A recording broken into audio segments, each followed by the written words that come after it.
Well, welcome to Fastlane Spares, Oceanview Family Speedway for the very first running of the Eco Tyres Recycling Wanganui Warriors Superstock Teams Challenge. Bianca, that was welcome. A mouthful. Thank you, Tony. It's so great to be here. On behalf of the Pits crew and Jason, who's not here, we want to thank you for inviting us, because as soon as we got wind that it was happening, we definitely wanted to be a part of this. Yeah, well, it's third time lucky for you guys, because you're supposed to be coming up before Christmas, and then that got rained out. Then, decided not to come for our final meeting because of this one. Some of the best cars in the country. Yeah, absolutely. I'm really, really wrapped with the show out that's coming in tonight, especially this late in the season. For our crew, this is the last filming of the year. So we're going out with a huge bang. Jason's not here. It's a good vibe, so we're going to have nothing but fun tonight.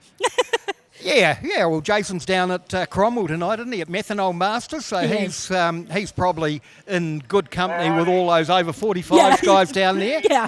And I've got my sidekick Dave here, and I'll also have Stu Russell up on the box. So, Dave, how you feeling? Mate, this is going to be an absolute ripper. We've been hanging out for this since we heard this was going to happen, and look at it. The people are here. As a final meeting for the season, we couldn't have asked for anything better. And to have the pits here, absolute icing on the cake. Welcome to you guys. Welcome to the people watching the stream in New Zealand and around the world. I've got mates in the States who are watching this. I already know I'm going to cop flack, because look at the state of me. They're going to go, "You scruffy bugger, you could have put some clothes on." But nah, it's going to be a ripper. Yeah, it surely is. And a big hi to Troy Adamson, who'll be watching over in Queensland. Troy has done a huge amount of work behind the scenes with the Wanganui Club in promoting this, and he would have dearly loved to be over here, but he had another commitment this weekend. Quite what a commitment could be that's bigger than a Superstock Teams meeting, I don't know. Yeah, I don't know. I think we'll put him on in the dog box for that one. It's not teams racing without Troy being here. Yeah, but listen, absolutely. Troy, hi. We hope you enjoy the stream most of all. Yeah, absolutely. And boy, there's going to be some action here tonight. 6 real quality teams. Yeah, absolutely. Let's run through them really quickly, Tony. Of course, we've got just behind us here the Palmerston Panthers, and sitting up right next door to them, of course, are the Manawatu Mustangs. Now, I don't know about you, but I was so excited when I seen that draw last night. The Mustangs against Gizzy up first. Whew, now that's going to be a race. Yeah, I wonder if Jamie Hamilton will go out in that race. I'll see if I can find out the goss. I can't promise you that they'll let anything on, but it's certainly going to be the one to watch. If anything, if we look at that Gizzy team, of course, Peter Rees isn't in that team tonight, but I don't think that it's weakened any, given that Regan Penn has come on board with the Gizzy team. No, look, and of course, Regan Penn took away the victory in the New Zealand Superstock Grand Prix the last time you guys were up here. So he knows this track. He knows how to get around here.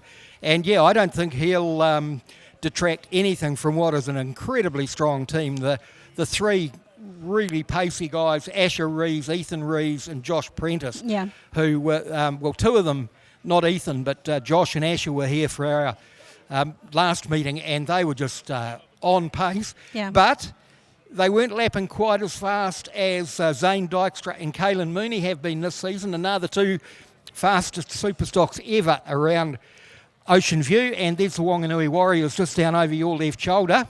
Yeah, I mean, that's a very strong team, and you've got to give credit to that home team. They are strong on paper. I think all of these teams are, and you couldn't say there's one weak team in the entire lineup.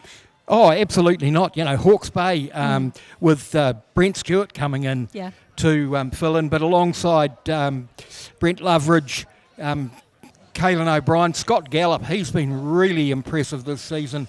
And, of course, the veteran Paul Vasey having his last night at Speedway tonight. Yeah, I was having a bit of a laugh, because when I seen him on that Hawke's Bay lineup, I thought, God, that's a blimmin' big mistake they've made there. I've gone and had a chat with Paul Vasey. He's absolutely buzzed to go. He's not feeling any pressure. He said, "Bianca, I'm just here to have fun. This is what it's all about." He's going out with a big bang, being his last meeting ever. Yep, and he would be the only one of that Hawke's Bay team who's ever teams raced on this track. Yep. He tells me he came over with the Palmerston North Pumas one Sunday afternoon to race the Wanganui Vulcans in stock cars, and they were racing for a chocolate fish. Hey, I want a chocolate fish. But listen, these guys are going to come out for a grand parade very shortly. I think they're going to start lining up at about 4:20, which in just in a few minutes. So I'm going to go out and grab a couple of interviews on the track. But you're very spoiled because you've got 3 of you up in the commentary box tonight. Yeah, we've got Stu Russell with us tonight, coming in as guest commentator. And Dave will be sitting there behind us giving plenty of opinions. And yeah. But he'll also be the guy that we send off to get chips and, because a commentary team marches on its stomach. Listen, you guys at home are going to be very spoiled because these guys are veterans of teams racing, and I probably can't imagine 3 more passionate people that are going to be able to call this race for you, or these races, for you. Yeah, well, I've watched plenty of teams racing, but in 10 years of commentary, I have called 1 Superstock teams race on this track. So tonight, I am absolutely amped. So if we go silent, we know why. You're sitting there going, oh, wow, what's going on? Yeah, that's the one. It's just going to be a fantastic night. Look, the sun's out now. It's a beautiful evening here. The crowd is just streamed in, and everything is in readiness for what's going to be an unforgettable night of Speedway. Absolutely. Now, I do hear the rumble of the Superstock starting, but let's just quickly remind everybody at home, we also are being joined tonight with some mini stocks and some stock cars. Youth mini stock cars and consolation stock cars. Yep. And the last race of the night, like they do at Auckland teams, is a $2,000 dash for cash, 26 cars. First car across the line takes $2,000. Oh, wow. I mean, that's a good shout at the bar tonight over in the club rooms. Well, yeah, we thought so.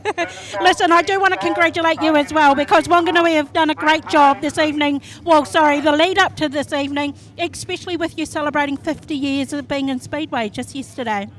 Well, with 50 years of the Wanganui Warriors, we celebrated 50 years 3 years ago. Yes, sorry, my bad. But sorry. But the Warriors, have been in existence for 50 years, and boy, we've had some heartache in that time, and I reckon tonight some of that's going to be put to rest. Listen, I've been singing the efforts of Wanganui for quite some time now. I'm surprised in how many people just keep walking past that camera, Tony, making little cameos for us. I am really, really excited to see what Wanganui can do tonight. It'd be absolutely phenomenal for them to take this home. Last meeting tonight on their home track. Yep, it's going to be an absolutely brilliant night, and if you're watching on the pits, get yourself a drink now. The grand parade's going to come shortly. Get something to eat, because once the team's racing starts, you're not going to go anywhere. You won't want to leave. That's absolutely right. Listen, we're going to break it for some ads just very quickly, but when we come back to you, we are going to be probably on the track, and we'll grab some drivers for some interviews for you guys. Awesome. Let's go racing. Yeah, Tony, have a great night. You too, Bianca. If motorsport is in your blood, then Speedway Garage Palmerston North and Wanganui is your home away from home. From Speedway trivia nights, car reveals and good dirt track banter, along with great food that has our famous steaks, roast of the day and classic pub meals, Speedway Garage is the place to be. We look forward to hosting you at one of our 2 locations, 528 Main Street Palmerston North or 45 Anzac Parade Wanganui. Don't forget to check out the Pits TV Garden Bar. See you at the finish line. It doesn't matter how hard the job is, we suck it up and get it done. No matter how dirty our hands have to get, we suck it up and get it done. Suck it up, suck it up, suck it up. Out for suck's sake, suck it up, suck it up, suck it up. Out for suck's sake, suck it up. Suck it up and get it done with suckitup.co.nz. Well, with me in the commentary box tonight, Stu Russell, the voice of Palmerston North Speedway. It's good to be here. Good to be here at Oceanview Speedway for teams racing, the Eco Tyre Recycling Superstock Teams Challenge, and what a jam-packed crowd this is. I probably haven't seen a crowd this big since the New Zealand title. Yep, and as the grand parade starts to go around, home team, the Wanganui Warriors leading them out. 15, Ryan Marshall. 23, Scott Duncan, recalled to the Warriors for this meeting. 26, Caelan Mooney. 38, Zane Dykstra. 94, Matt Buckley. And 98, Jerry Linklater. Locally, all proven guys. Jerry Linklater's been coming into some really good form in the last few weeks. He finished third in the West Coast Champs a couple of weeks ago. Zane Dykstra is always quick. He's had a quiet season by his own high standards, and I reckon tonight he could be ready to let loose. Yeah, and the likes of Scott Duncan, he's been amongst this Wanganui Warriors team for years, a good portion of those 50, well, I wouldn't say a good portion of 50 years, crikey, but at least the last decade or so, the 23V, he's done a few of those Palmy team champs. He'll be absolutely pumped to be representing his team on his home track this weekend.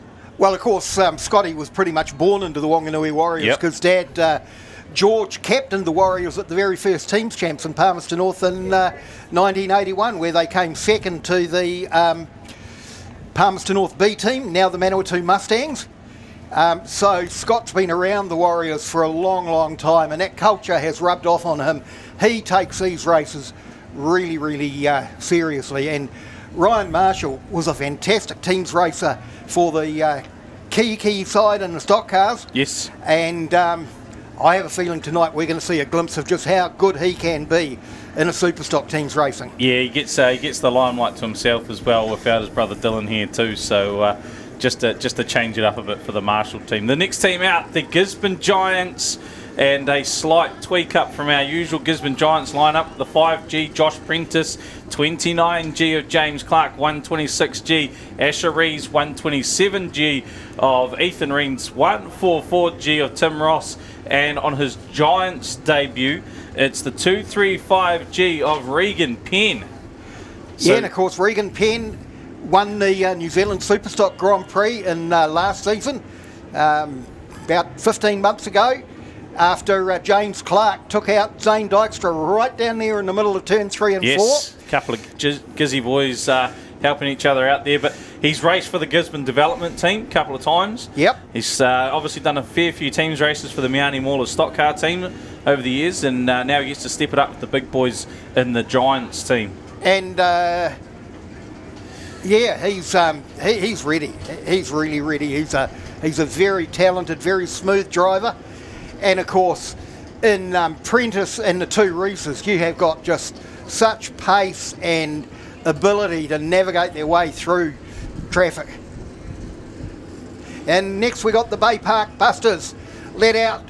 Put your hands together for number 1 NZ, Todd Hemingway. It's always fantastic to have a 1 NZ on track here at Oceanview Speedway. Tonight we've got 2 of them because we've also got Caleb Island in the stock cars, in the 1 NZ car. Behind him, former Wanganui Warrior, number 5M, Elias Dykstra. Then we've got the 29M car of Ryan Hunt, another proven teams racer, real hard charger. 58M, Stefan Roygard. He throws out a different pass to that that his brother does, but he is a very, very fast racer who also hits really, really hard. 77 Luke Alderdice and 97M in the program, it's 96M Dylan Towler. Ended up on his roof, I think, in the final of Teams Champs at Palmy. So the one race that he done all weekend was the final, and he ended up on his lid. It's great to see Luke step into the team. Obviously, Captain Keary, well, I don't think he's actually the captain these days of the team, but he's been around long enough. Keary Remnant stepping aside, Luke Alderdice coming into the mix, and Luke really played a part, obviously, in Todd Hemingway picking that 1NZ up down in Nelson. Well-earned block man as well, but just as quick as the 1NZ car, both out of the Scrapman team of Mark Decky. So great to see Luke Alderdice get a shot in the Busters yet again. Yeah, and down there, just walking back to the pits, is Wanganui Warriors manager Rangi Dykstra. And look, he, more than anybody, is responsible for what you're seeing out here tonight. Yeah, it's great to, we would normally probably be we would be in Auckland this weekend.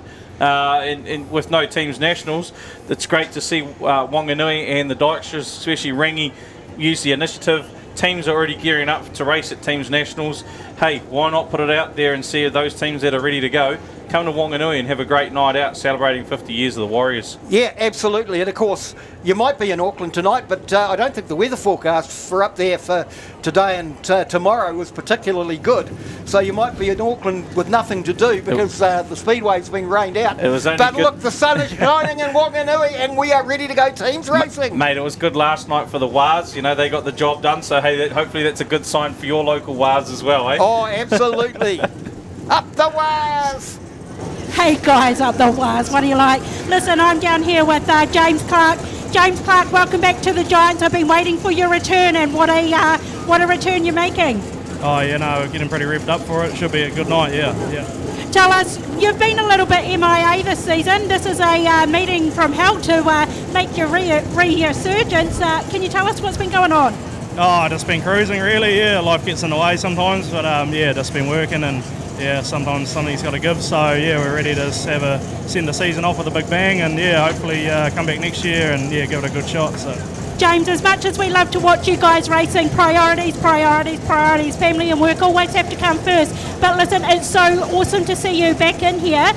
We were just talking about the Giants before, how we don't think that the team is weakened at all, that Peter Rees isn't racing tonight. With the insert of you and Regan, it's still a very, very strong team.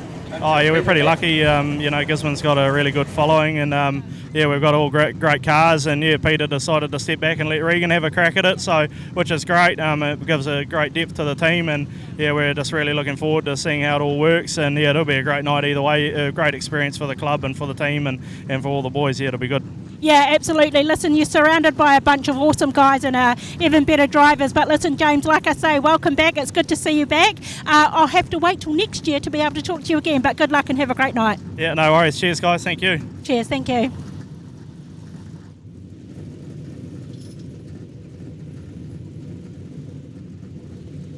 Looks like the Hawke's Bay Hawkeyes are heading out on track, and I don't know whether a strop just broke there or they had some technical difficulties between the Loveridge and O'Brien cars. Maybe if they had Regan out there, Slim Regan would have been all right. Maybe they're just boxing everybody's shoes. Could be. So yeah, well, I'm just wondering if it's a bit of a bad omen for them that they're getting towed around the track by the telehandler. 9B, Brent Stewart on loan this weekend from the Rotorua Rebels, who unfortunately can't make it, but still, I guess, well represented with Brent Stewart out there. 16B, Brett Loveridge. 25 of Kyron O'Brien. 38, Scott Gallup.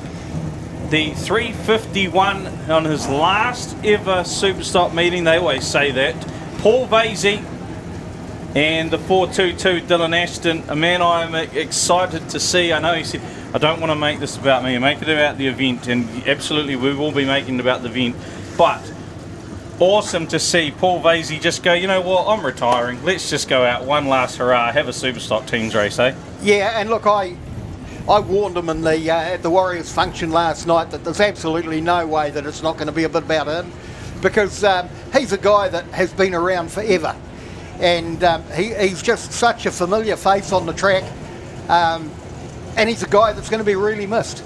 But not just what he does on the track, but it's what he does off the track for other people through his business. Oh, and I'm sure we'll still have him in the club rooms, you know, with karaoke sessions and roller skate sessions and all that throughout the season. No doubt about it. But a great send off for a great man.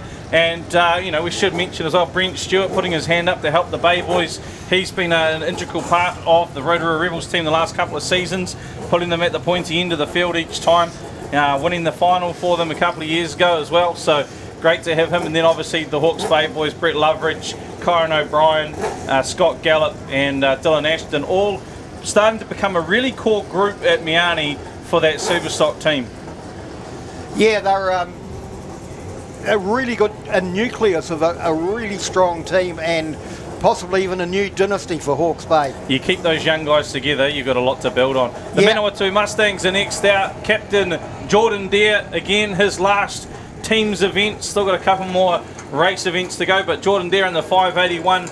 Jack Myers in the 88P. He's had a step back from the Panthers into the Mustangs as we mix things up in Palmy. Dusted off the shirt. I saw him wearing a driver's shirt from 2013. So there we go, 12 years ago for Jack Myers in the Manawatu Mustangs. Was that where he fired a big shot in on his old man? That certainly was the year of the dual Palmy final with the two young fellas in it with Jack and Asher. Mike McCarthy in the 888P. Jamie Hamilton's in the 99P car, the borrowed car from Charlie Slaughter tonight. And the 79P on debut, Kyle Rowe, which you'll regularly know as a 3NZ stock car driver. Yeah, what a fantastic night for Kyle. You know, he's been a regular at Oceanview over the years, way back since his mini stock days, and you just knew with that boy, he was just such a smooth driver, and it was absolutely no surprise to see him take out 1NZ in the stock cars at Stratford last season, and then almost repeat the dose this year. Came so close this year, but I said to a few of the boys, because obviously Kyle's amongst the Pumas, I said to them, look, Don't get too itchy your feet. We're building a good core group ourselves. You young fellas are all buggering off to Superstocks. We're going to be left with no one. So I hope Kyle goes well, but I hope he doesn't get too much of a bug and commits full time to the Superstock. Oh, I wouldn't be at all surprised if he is. And of course, he's sponsored by the. I'll go down in a sec. He's sponsored by the Rowe Dairy Herd of Holsteins.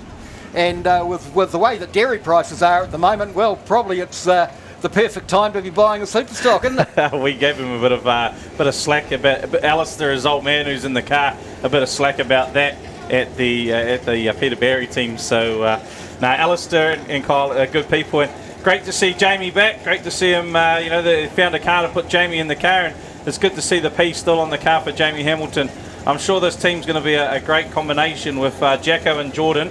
What a way for Jordan to have his final teams racing, then pairing up with his young mate Jack Myers. Yeah, apparently Jacko's not too happy about the amount of green on the car. I said when I was talking to the Mustangs ladies earlier that it's Hoskins green, and you'll see what we mean by that when the stock cars come out for their next race. Can I agree with Jacko and just say it looks ugly? Yeah, well, it's pretty odd-shaped body, isn't it? Yeah. I'll agree with Jacko. If Jacko thinks it's no good, I'll go with it, and I'll agree. Yeah, Jacko would much rather be in black. But of course, speaking of black, over there on the back straight, the Palmerston North Panthers, who have for 40, 50 years been the standard setters in teams racing. Yep, 52P captaining the team this weekend, Scott Joblin. 94, William Humphreys. 156 of Trent James. 599, he's come out of teams racing retirement, Ron Ty. And the 669 of Brendan Ty. Ron, he was meant to race a car for this event. That broke. Ron broke it last week. We'll blame Bron anyway. And they've managed to find him another car. That is actually the William Humphreys 1NZ car. So they've hauled that out of the HSP stables. Grunt gave it a good run last week, and they've suited Ron up to put him in the 599, which is the X1NZ Humphreys car. Fantastic, yeah. And I see Trent Adamson had a fact up. It's a year since Ron Ty retired yesterday. Hey guys, I'm just going to jump in really quickly. I've got the man himself, 1NZ, Todd Hemingway.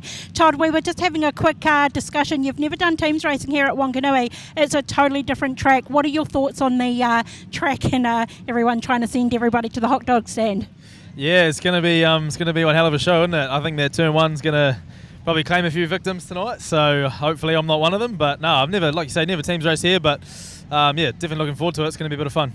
Listen, this turn one is absolutely notorious. You either end up spinning out right halfway in the middle, or of course you get sucked into that wall. You put 8 fast drivers on there. I mean, let's be fair, we normally split the track, but holy heck, that's a lot of pressure coming into turn one.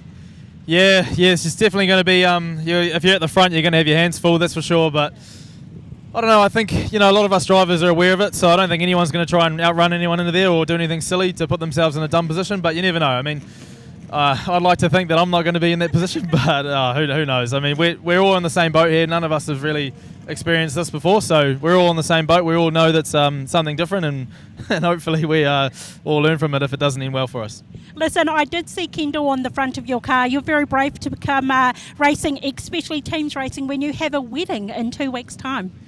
Yeah, got my wedding in 2 weeks, so hopefully I leave tonight in one piece. If not, I got 2 weeks to pull myself together and stand up in front of a stage and all my family and get married. So yeah, hopefully tonight goes well for me. Yeah, fingers crossed. Listen, go and join your team. I think I'll try and grab one of these Panthers guys. Who are you up against first and second though? We've got Wanganui first and then taking on Gisborne second. Oh, golly me. Strap up tight, Todd. Good luck and enjoy the evening. Thanks, Bianca. Cheers. Cheers. Hey, I'm Sean. Hey, I'm Jace. And we are Sign Solutions. Situated at 61 Preston Street in Invercargill, we can meet all your signage needs.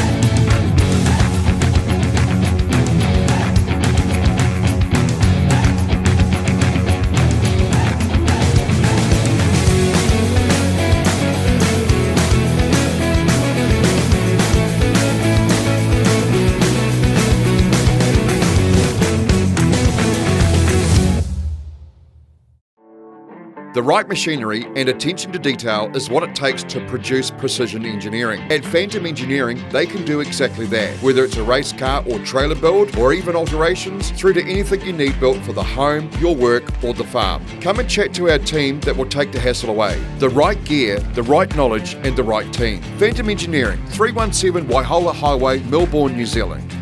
If you break it, we can fix it. If you want it, we can build it at Phantom Engineering.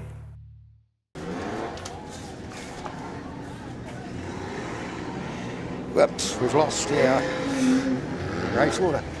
So out come the stock cars. First out we got 88V Fletcher Hoskins, and that's what I mean about Hoskins green. Yeah, it certainly stands out, the old Hoskins green. It sure does. 76V Dylan Walker with a rather bent chassis. 37V Samantha Ford Hathaway. Yeah, that car's had a whole lot of work done to it this week to sort of patch it together after last weekend's bit of a mess. So who did all of that, Dave? That would have been me and Sam. We made her get on the end of grinders and welders as well. Does James come and help you with the work? No, he pays the bills. Oh well, that's a really important role. Yeah. And he sometimes gets coffee for the commentators too, doesn't he? Yeah, he's already put his hand up to get us our order at some point. Oh, that's jolly good. Fine stuff. So got the 23S there, David Clark from Stratford. He's one that's going to contract to us next year. Yep, 52S Matthew Wilson, 717V. That's Daryl Sanson. Then we've got 14V. That is so Tiffany Carston's driving that car tonight. Well, that's interesting. Yeah, Tiffany stepped up into that for the night. Yep. Not driving Maury's car tonight. It'll be interesting to see how Tiffany goes in that car, because it's certainly a lot more modern and a lot more sort of technologically advanced to his own car. Yeah. Well, look, they're still coming out. Oh, she's a big field tonight. Including the 1NZ of Caleb Island just coming out through the gate. Yep, put your hands together for Caleb Island, 1NZ, New Zealand stock car champion, won at Wellington back in January. He's a very talented young driver. Came through one of the biggest fields ever in the championship. And he kind of just snuck his way through too. He nobody really took a lot of notice. And he's the consummate budget racer, Tony. He's turns up on an open trailer, you know, no big fanfare, no big nothing. He just shows up, goes racing. Yeah. Now you'll notice a lot of the cars on their wheel guards have got the number 992. And they're out there tonight in solidarity with Taylor Lamp from Palmerston North. He's also raced out of Stratford, who had a nasty incident down at Palmerston North on Good Friday, which has left him in ICU with a head injury and a broken arm. Down at the souvenir shop, we have got a raffle running for Taylor. It will be drawn tonight. All the proceeds will go to the Lamp family, because they're facing a long journey with Taylor not being able to work, and so the money won't be coming in. And the Speedway community has really got behind Taylor. We'll talk more about that during the night, but flags up, Tony. Flags up. Away we go racing.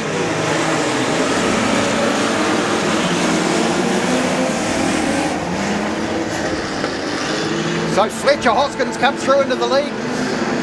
Sitting there close is 46 Ashton Mooney, 52 Mitchell Lockett. He's been one of the stars of the season this year in Wanganui. Oh, there's a bit shoved down there in turns 3 and 4. Still shaking himself out. Everybody's still trying to find a bit of track space. Oh, Mooney goes in and leans on Lockett. Squeezed him up the wall. Couldn't get it finished. He might not want to start that. Oh, 1NZ, he's on the infield. Bailey Chapman just got a bit of a knock. He was up against the wall. And 37 v Samantha Ford Hathaway just piled on in. So 46 v Action Mooney, only second meeting out of the youth mini stock. 52 Mitchell Lockett, then 88 Fletcher Hoskins, 97S, that's Hamish Curd. Yeah, the Stratford teams have certainly come to play. Yeah, the 23 and the 61 cars slide onto the infield. 53 Alana Buckthorpe, she's making her way through the field. So is 31 Toby Matthews.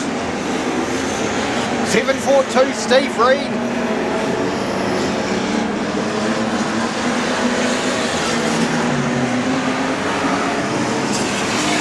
But it's a real ding-dong battle at the moment between Mooney and Lockett.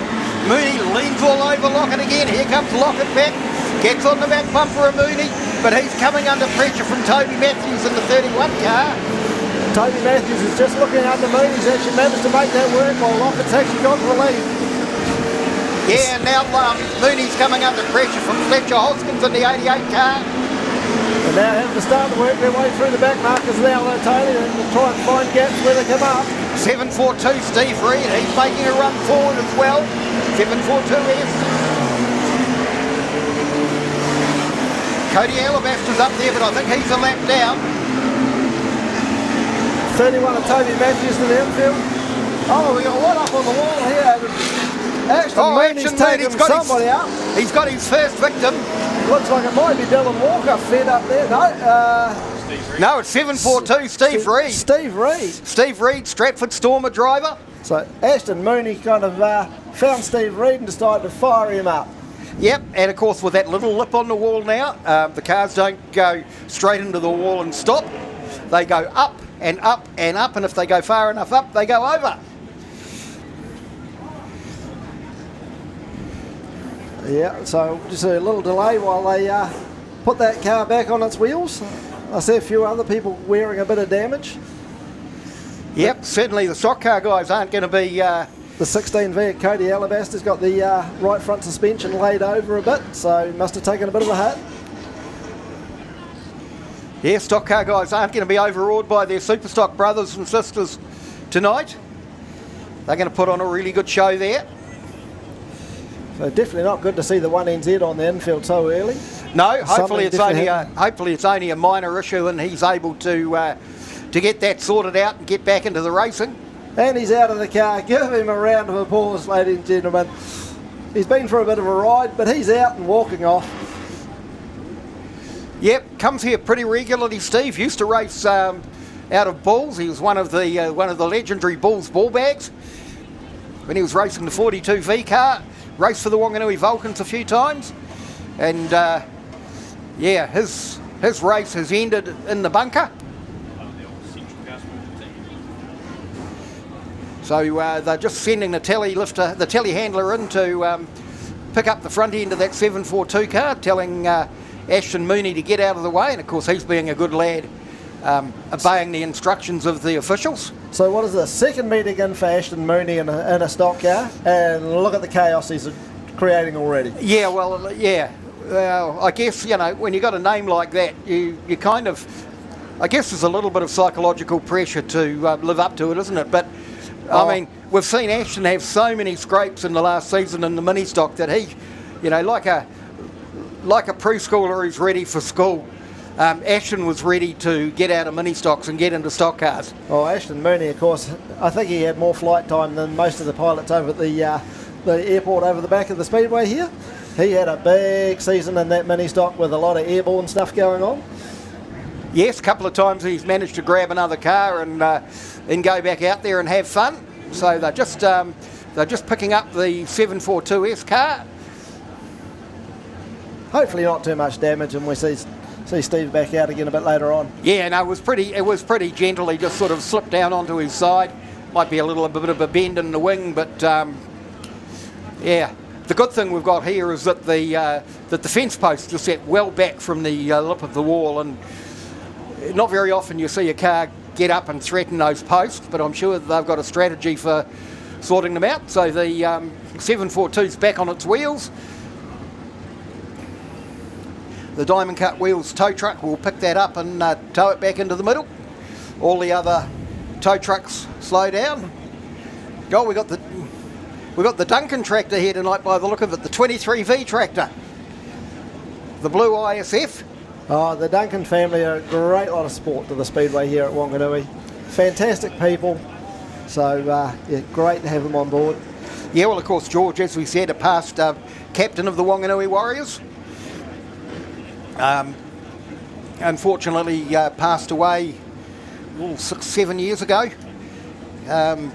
But yeah, but he had seen Scott installed in the Wanganui Warriors before then. Certainly doesn't look anything too major with the 742 car. And I would expect to see most of these cars back out for their second race of the night. Because, of course, they've got at least three Superstock Teams races before they come out again. Yeah, bit of time to get some repairs made, so hopefully everybody can actually get that done and roll back on out. Yep. We must be just about ready to go green again. They're just checking on everybody. Rev's coming up. And gone away green. we go. Everybody's away. Yes, some away faster than others. So we've got Mitchell Lockett's leading from Fletcher Hoskins, Hamish Kerr, Dylan Walker running in fourth at the moment, then Alana Buckthorpe, Hayley James, Ricky Paul in the 11S, then 19H Ashley Morton. Bit of a battle of attrition on the infield with this one, Tony, so... Yeah, well, I wonder if survival. I wonder if Ashton Mooney's going to have a go at upsetting Mitchell Lockett tonight. At the moment he wants to get in onto 14 Tiffany Carston. But Mooney's already shown that you pass him at your peril. And he's pushing them all out of the way as well. So 2 laps to go this time around for Mitchell Lockett in the 52V car. Twin brother of Cody Lockett, who was 3NZ last year. Cody not here tonight, well, not racing tonight, no motor with his car. So out comes the white flag for 52, Mitchell Lockett. Second, 88, Fletcher Hoskins, then 97, Hamish Curd, 18, Hayley James, 11, Ricky Paul, 53, Alana Buckthorpe.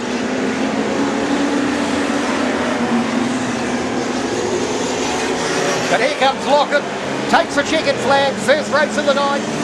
Good drive from him. Good drive too from Fletcher Hoskins in the 88 V car, first year stock car driver, graduate of youth mini stocks like so many of them out there, and he's just getting better with every week. All the 52S car tried very hard to climb the wall down there. So Fletcher Hoskins, he's certainly getting better with every meeting. He's got that thing absolutely sort of starting to get dialed in. So, but can't take it away from Mitch Lockett. No, Mitchell Lockett is. Is that Coke? He's had a really good season in that car, especially in the early stage of the season. Car's owned by Wayne Wright, and Wayne apparently was delighted when Mitchell got in touch with him and said he'd won the West Coast champs in the Charlie.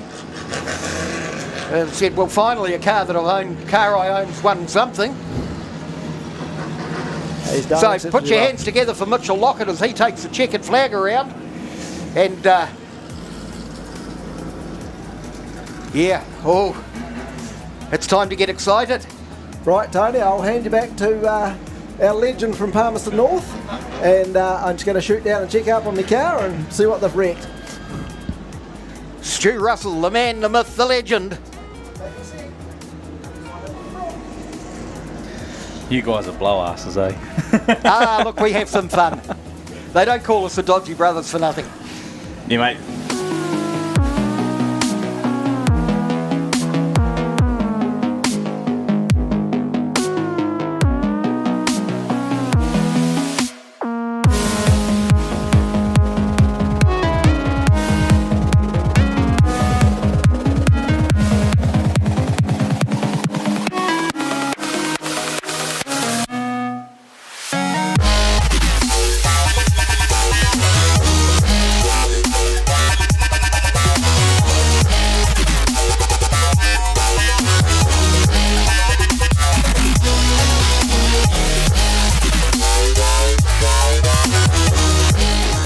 out on track. It is the Gisborne Giants. Ethan Rees in the 127G leads that team out. Asher Rees in the 126. 5, Josh Prentice. 29G, James Clark. 235 of Regan Penn in the 144. Tim Ross, the Manawatu Mustang. 79P, Kyle Rowe. 88, Jack Myers. 99, Jamie Hamilton. 581, the captain, Jordan Deere, and the 888, Mike McCarthy. Tell you what, it's going to be a busy night for the Myers Motorsport team. 3 cars out of their stables running tonight. Of course, Jack, Mike, and the spare car being run by Kyle.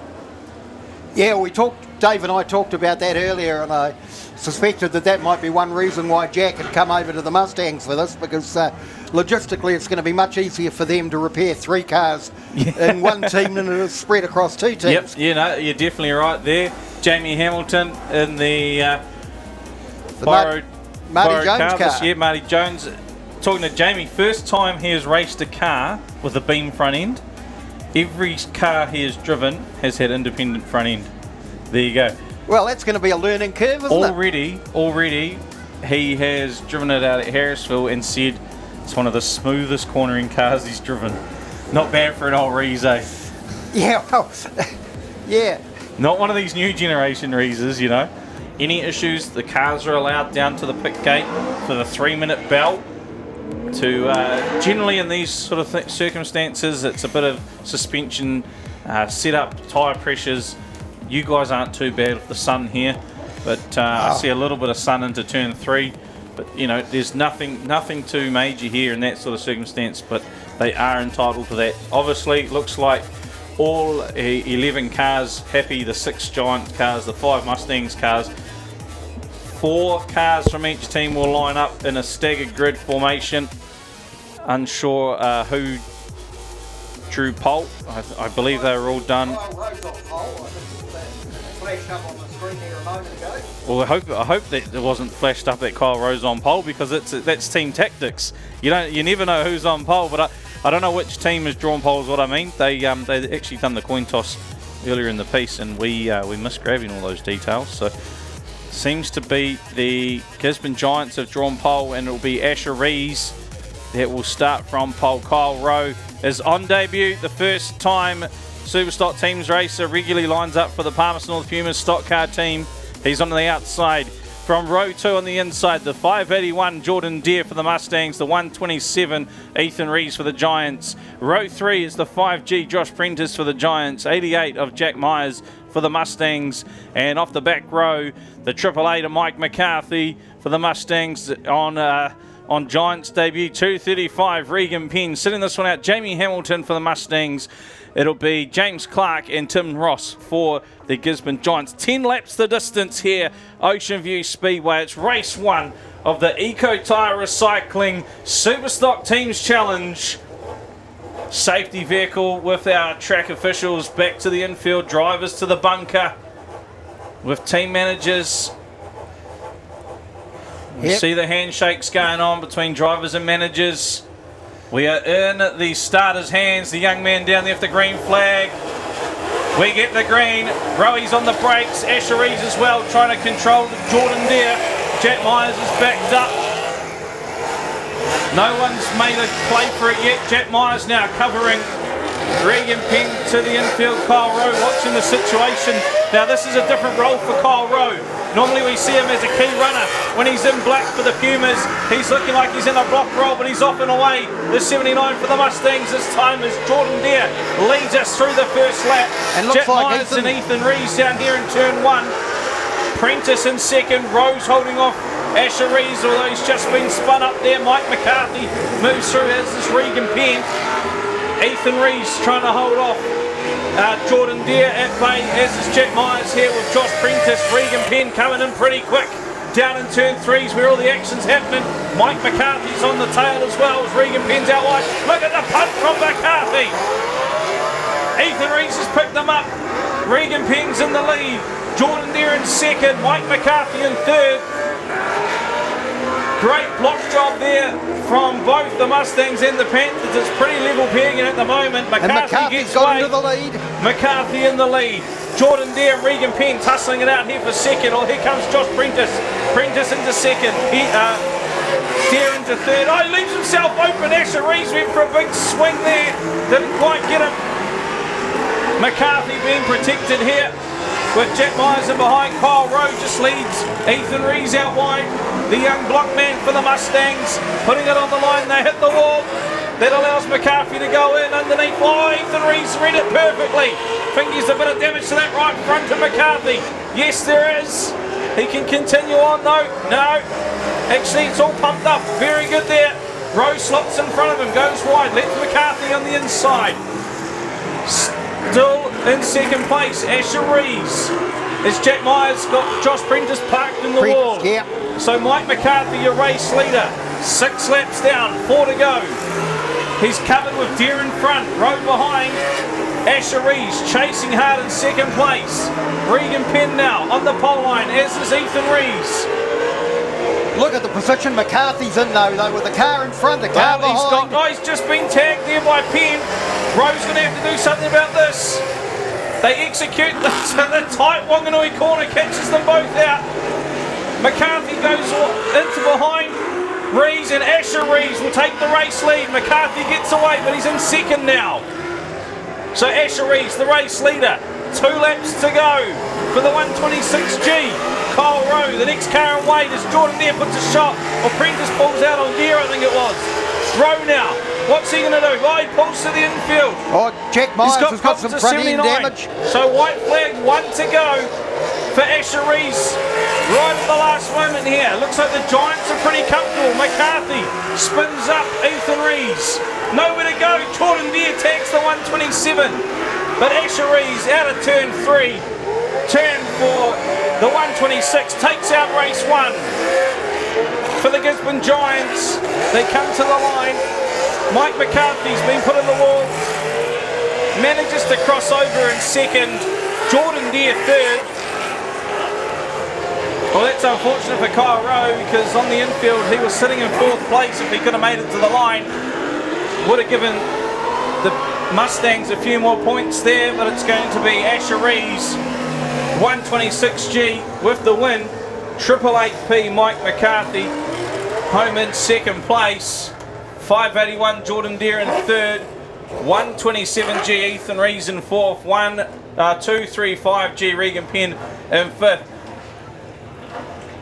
Gisborne Giants, they've taken out 130 points for the Giants, 65 points for the Manawatu Mustangs. So 130 points for the Giants, 65 for the Mustangs. As Asher Rees and the Gisborne Giants, they take the victory lap. That was chaos there, Tony, and that was a fast-paced race as well. Well, I tell you what, if there was any doubt that the racing tonight was going to be for real, it's just been erased. Because that was full-on teams racing. I don't know if you saw it down here. Jack Myers taken into the wall. Just absolutely pile-driven into the wall. Damaged his right front. Yep, that was courtesy of Josh Prentice there. That was Prentice, yeah. Prentice was hitting anything that moved. Kyle Rowe, he poked Reggie P on the infield here. And as he came, I mean, with the short run to the corner, Tony, came flying out in front and was, I think, Ethan might have just tagged him. I know when Ethan went spinning through the infield, he got pumped there by Jordan Deere on the way through. Let's have a look here. 127, Ethan Rees pushing the 88 of Jack Myers to the infield there as well, as we're just watching a few replays. 126 of Asher Rees. He had to do a full loop, Asher Rees, at the start of the race and still came through to take the win. Big punt there from McCarthy and a good latch on there from Ethan Rees early in the piece. That was on lap 2. We see Regan Penn again. This is still second lap of the race. Different angle here.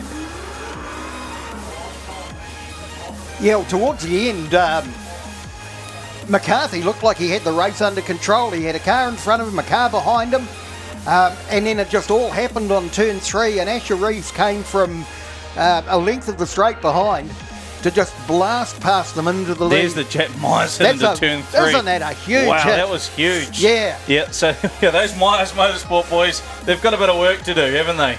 Well, I've got 3 cars I've got to fix.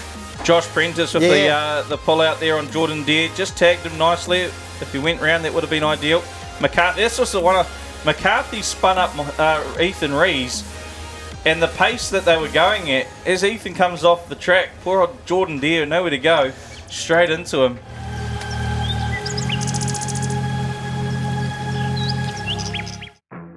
Hessel's Poultry Farm is a family-run business situated in the heart of the Horowhenua that produce over 800,000 eggs a week to your community. With 60 years' experience, this fourth-generation business know how to look after their customers. They truly are locals looking after locals all over New Zealand. Head into your local supermarket and make sure you ask for New Day free-range eggs or morning harvest eggs. Hessel's Poultry Farm supply fresh, quality eggs to your local community. They are the pride of Foxton.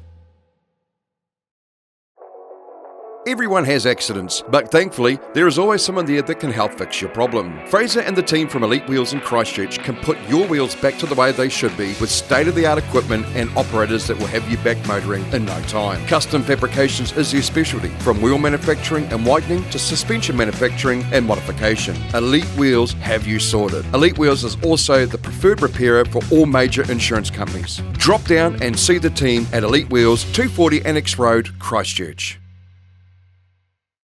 Guys, I'm just going to jump in really quickly. I am down here with the Gizzy Giants, and I don't know if our cameraman can actually pick up what's going on Asher Ree's car here, but he's driving off to go and obviously cut some bumpers off. Oh, can you see that? Ooh! Yeah, there you go. Bit of evidence there. This team, other than Asher, is relatively quick. Go over, Deacon. Go and see if we can catch them. Run. See if we can catch to see what's going on over here, and I'll see if I can speak to Asher really quickly. I'm running, guys. God, this is a long way. This is a first. This is breaking news, and this is a first for Bianca. Listen, you can see a little bit of panic going on. We don't normally see Asher like this, but he's quite animated at the minute, saying, come on, guys. Hey, Asher, can I have a quick word? Mate, what an opening race. It was awesome, Asher. Congratulations on the win. Yeah, no, it was a good race. The boys did their jobs, you know. We made a bit of an error at the start, couldn't get going there.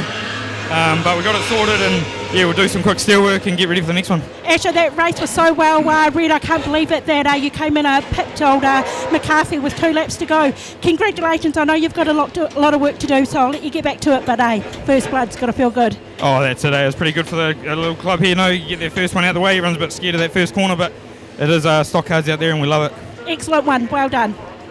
Asher Rees, man of a few words, but is pumped there. Let's look at the Palmerston North Panthers. 52p, Scott Joblin. 94p, William Humphreys. 156, Trent James. 599, Ron Ty. And the 699, Prince Brendan Ty. For the Hawke's Bay Hawkeyes, it's the 9b, Brent Stewart. 16 of Brett Loveridge. 25, Kyron O'Brien. We got the 38 of Scott Gallup. The 351 of Paul Vasey, and the 422 Dylan Ashton. So the Panthers, they all seem to be pretty good. William Humphreys just cruising through, looks like. Brent Stewart, the 9B car, is looking for a 3-minute bell. Thumbs up from Vasey and O'Brien. Brent Stewart. When would the last time you might have seen Brent Stewart down here in Wanganui? Probably a long time ago. I can't recall if he was at the New Zealand Champs. I don't think he was. We didn't actually have a lot of Rotorua cars come to that event. No, Dylan Ashton's busy just waving to the crowd, as you do. Yep, one of 2 third-generation teams race drivers. Yep, out along there with tonight. Caelan Mooney. Caelan Mooney. I think it was Dylan. He got there by a night. He got there by a race, I think it was, to be the first to do the 3 generations at Palmy teams. It was something by 1 or 2 races. Yeah, but Dylan's the first one. It's been grandfather, father, son. Yep. Dylan's got a uncle in there, hasn't he? As well. Yep. Yeah. Yep. And obviously cousins as well that have suited up at it as well. Well, it's a name that's synonymous with Speedway, the Ashton name. And Yeah, great supporters of teams racing over the years. And, it's, I'm sure young Sammy's watching while he's at Kiki Speedway. I would think so. I tell you what, young That's fellas, if they're racing, of course. Yeah, they are. I tell you, talking about young fellas, your young fellow, the flagman, he's pretty good, eh? Young Alex King, yep. Yeah. He's a fifth former at Cullinane College in Wanganui. He's just absolutely super keen. We did suggest perhaps getting Mike McKeenan over from Palmy, but Andrew, yep. sorry, he wasn't available. I tell you what, all he needs though is a Wanganui Warriors jersey, and then he's good to go. Well, yes, maybe. I don't think he's supposed to show any favouritism, is he? Hey, you get him some Speedway gear anyway. But yeah, he's a young fellow taken on that role early this season, and he just loves it. And watching him there with Superstocks going past him at speed, and he just doesn't flinch. Yeah, it's cool when you can get young fellas like that. May not have the opportunity to race themselves, but they can get amongst Speedway and help out in a certain way. So good on them. Panthers coming up to the line.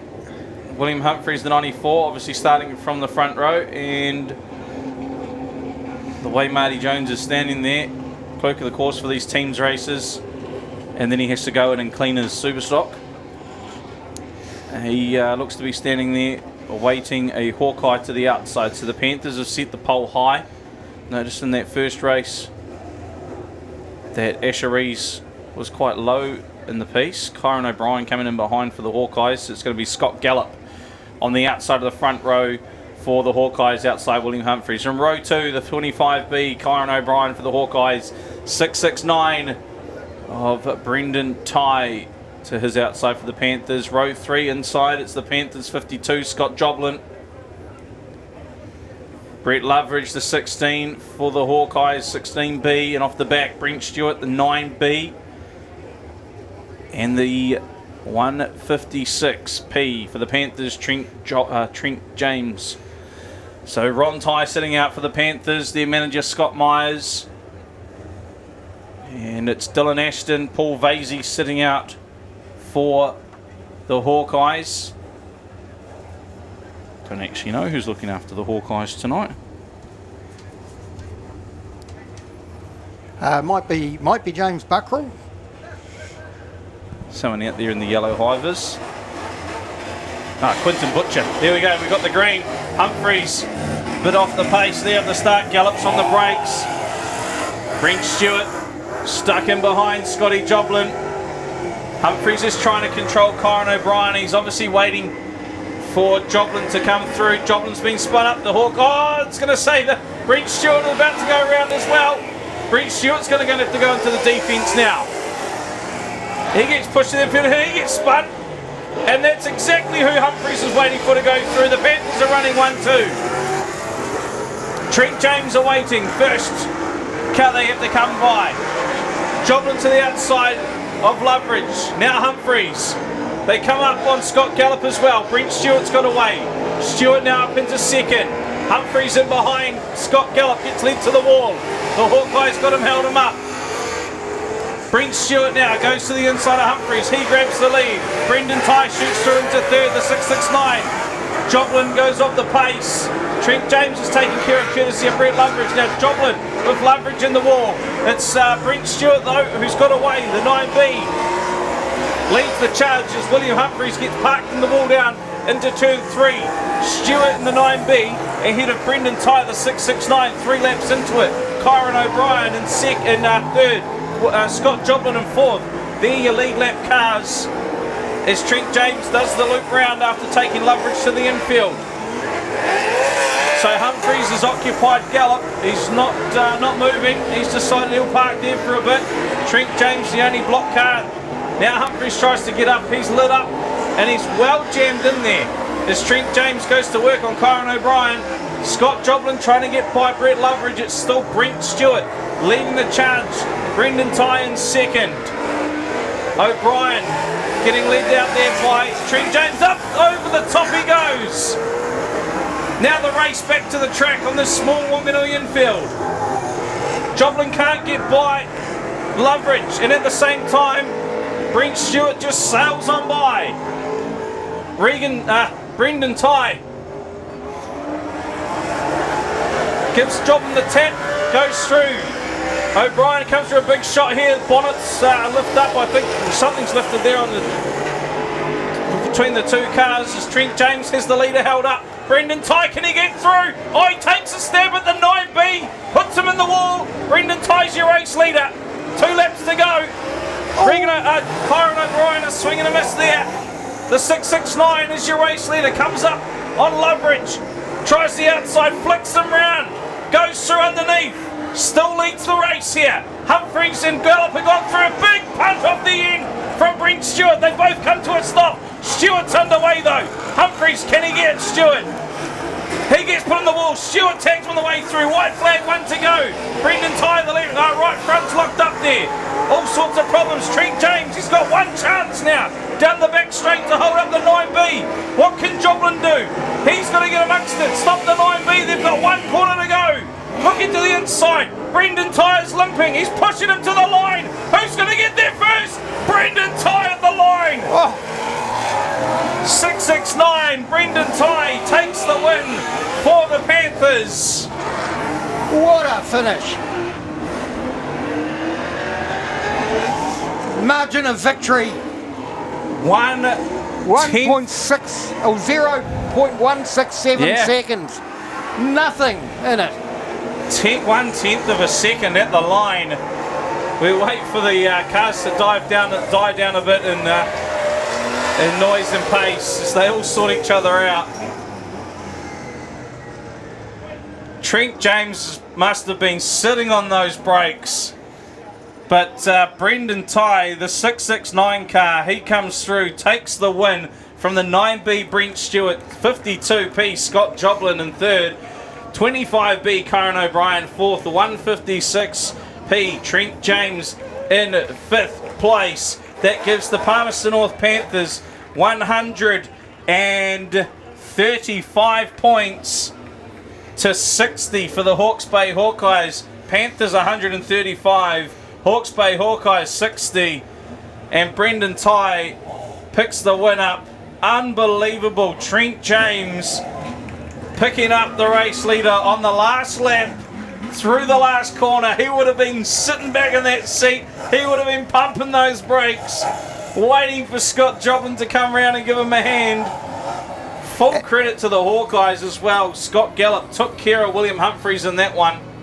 And even then, Brendan Tighe had to get through a wall of cars coming down to the line. Brendan Tighe with the right front end that was completely locked up. And he just coasted that car to the line. Unbelievable. Scott Joplin 2 laps down. Kyron O'Brien 2 laps down. Trent James in 5th, 4 laps down. So that's how much the margin of victory was. And it was so close between the 669 of Brendan Tighe and the 9 of Brent Stewart. Unbelievable teams racing. We have seen 2 down. We've still got, another 6 to go. Yeah, it's just like Palmerston North in February on the first night where the action basically started on the first corner of the first race and never let up. For those at home and us in the commentary box, just looking at the replays, that's the moment Scott Joplin took the lead. And here's the moment that I want to see. Scott Gallop and William Humphreys. So Gallop takes Humphreys to the wall, and they just got linked in there. Trent James went for a wild ride, almost up and over Kyron O'Brien. It was the side panel, the left-hand side panel on Kyron O'Brien's car. Great blocking there from Jobbo, although old pull-out shot on Kyron O'Brien. That held him up enough there to give Brendan Tighe a bit of breathing room. Brent Stewart there on Trent James and Brendan Tighe here. I thought he was going to come in for the punt, to be fair, and just absolutely wallop him. Except he went out wide, and this is what I thought Brendan would have done to Brent earlier in the piece. He just followed him in. Normally that would be a Brendan Tighe move, but look at that. William Humphreys, that one there would have tickled a wee bit as well as O'Brien. Thank you. Loveridge pummeled him on the way through, so there were some shots galore going in there. Trent James on Loveridge. That looks like O'Brien having a crack there as well. Look at Brendan Tye. So all as the race finished up there. They're off the track. Tony's beloved Warriors next out. And they are taking on the Bay Park Busters with the New Zealand champion Todd Hemingway and the team. Whoa, what a prospect. So first out come the Wanganui Warriors. 26V, Kaylin Mooney. 23V, Scott Duncan. 38V, Zane Dykstra. 15V, Ryan Marshall. 98V, Jerry Linklater. And 94V, Matt Bunkley. And wait till you hear that car wind up. For the Busters. First up, we got 1NZ, Todd Hemingway. 5, Elias Dykstra. 29, Ryan Hunt. 58, Stephen Roygard. 77, Luke Alderdice. And 96, Dylan Towler. They're over on the back straight. Warriors down here on the front straight. Marty Jones lining them up, ready to do their hot laps. We've seen a sensational start to the night with those first 2 Superstock races.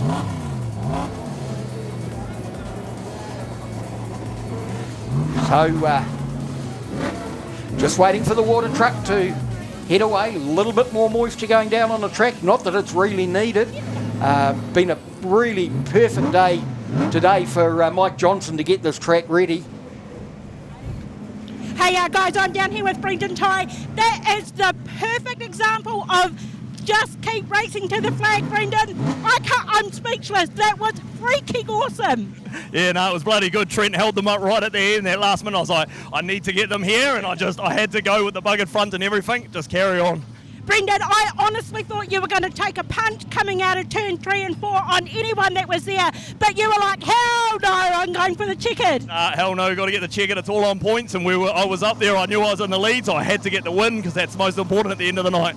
Brendan, I am absolutely so proud of you. That was awesome. I can see what this means to you. Your emotion is written all over your face. Yeah, that was bloody awesome. I enjoy blocking, but man, running is so much fun and getting to hit some shit as well, so good fun. Honestly, Trent did the team so proud. He must have been so hard on those brakes. I doubt there's any discs left. Oh, I seen some bloody sparks coming out at one stage while he was blocking there. I thought, he's working hard for this stuff, isn't he? Yeah, listen, that was awesome. We've got cars out about to start another race, Brendan. Congratulations, and please pass that on from us to the team. Awesome. Thank you very much. Have a good night. Cheers. Thank you.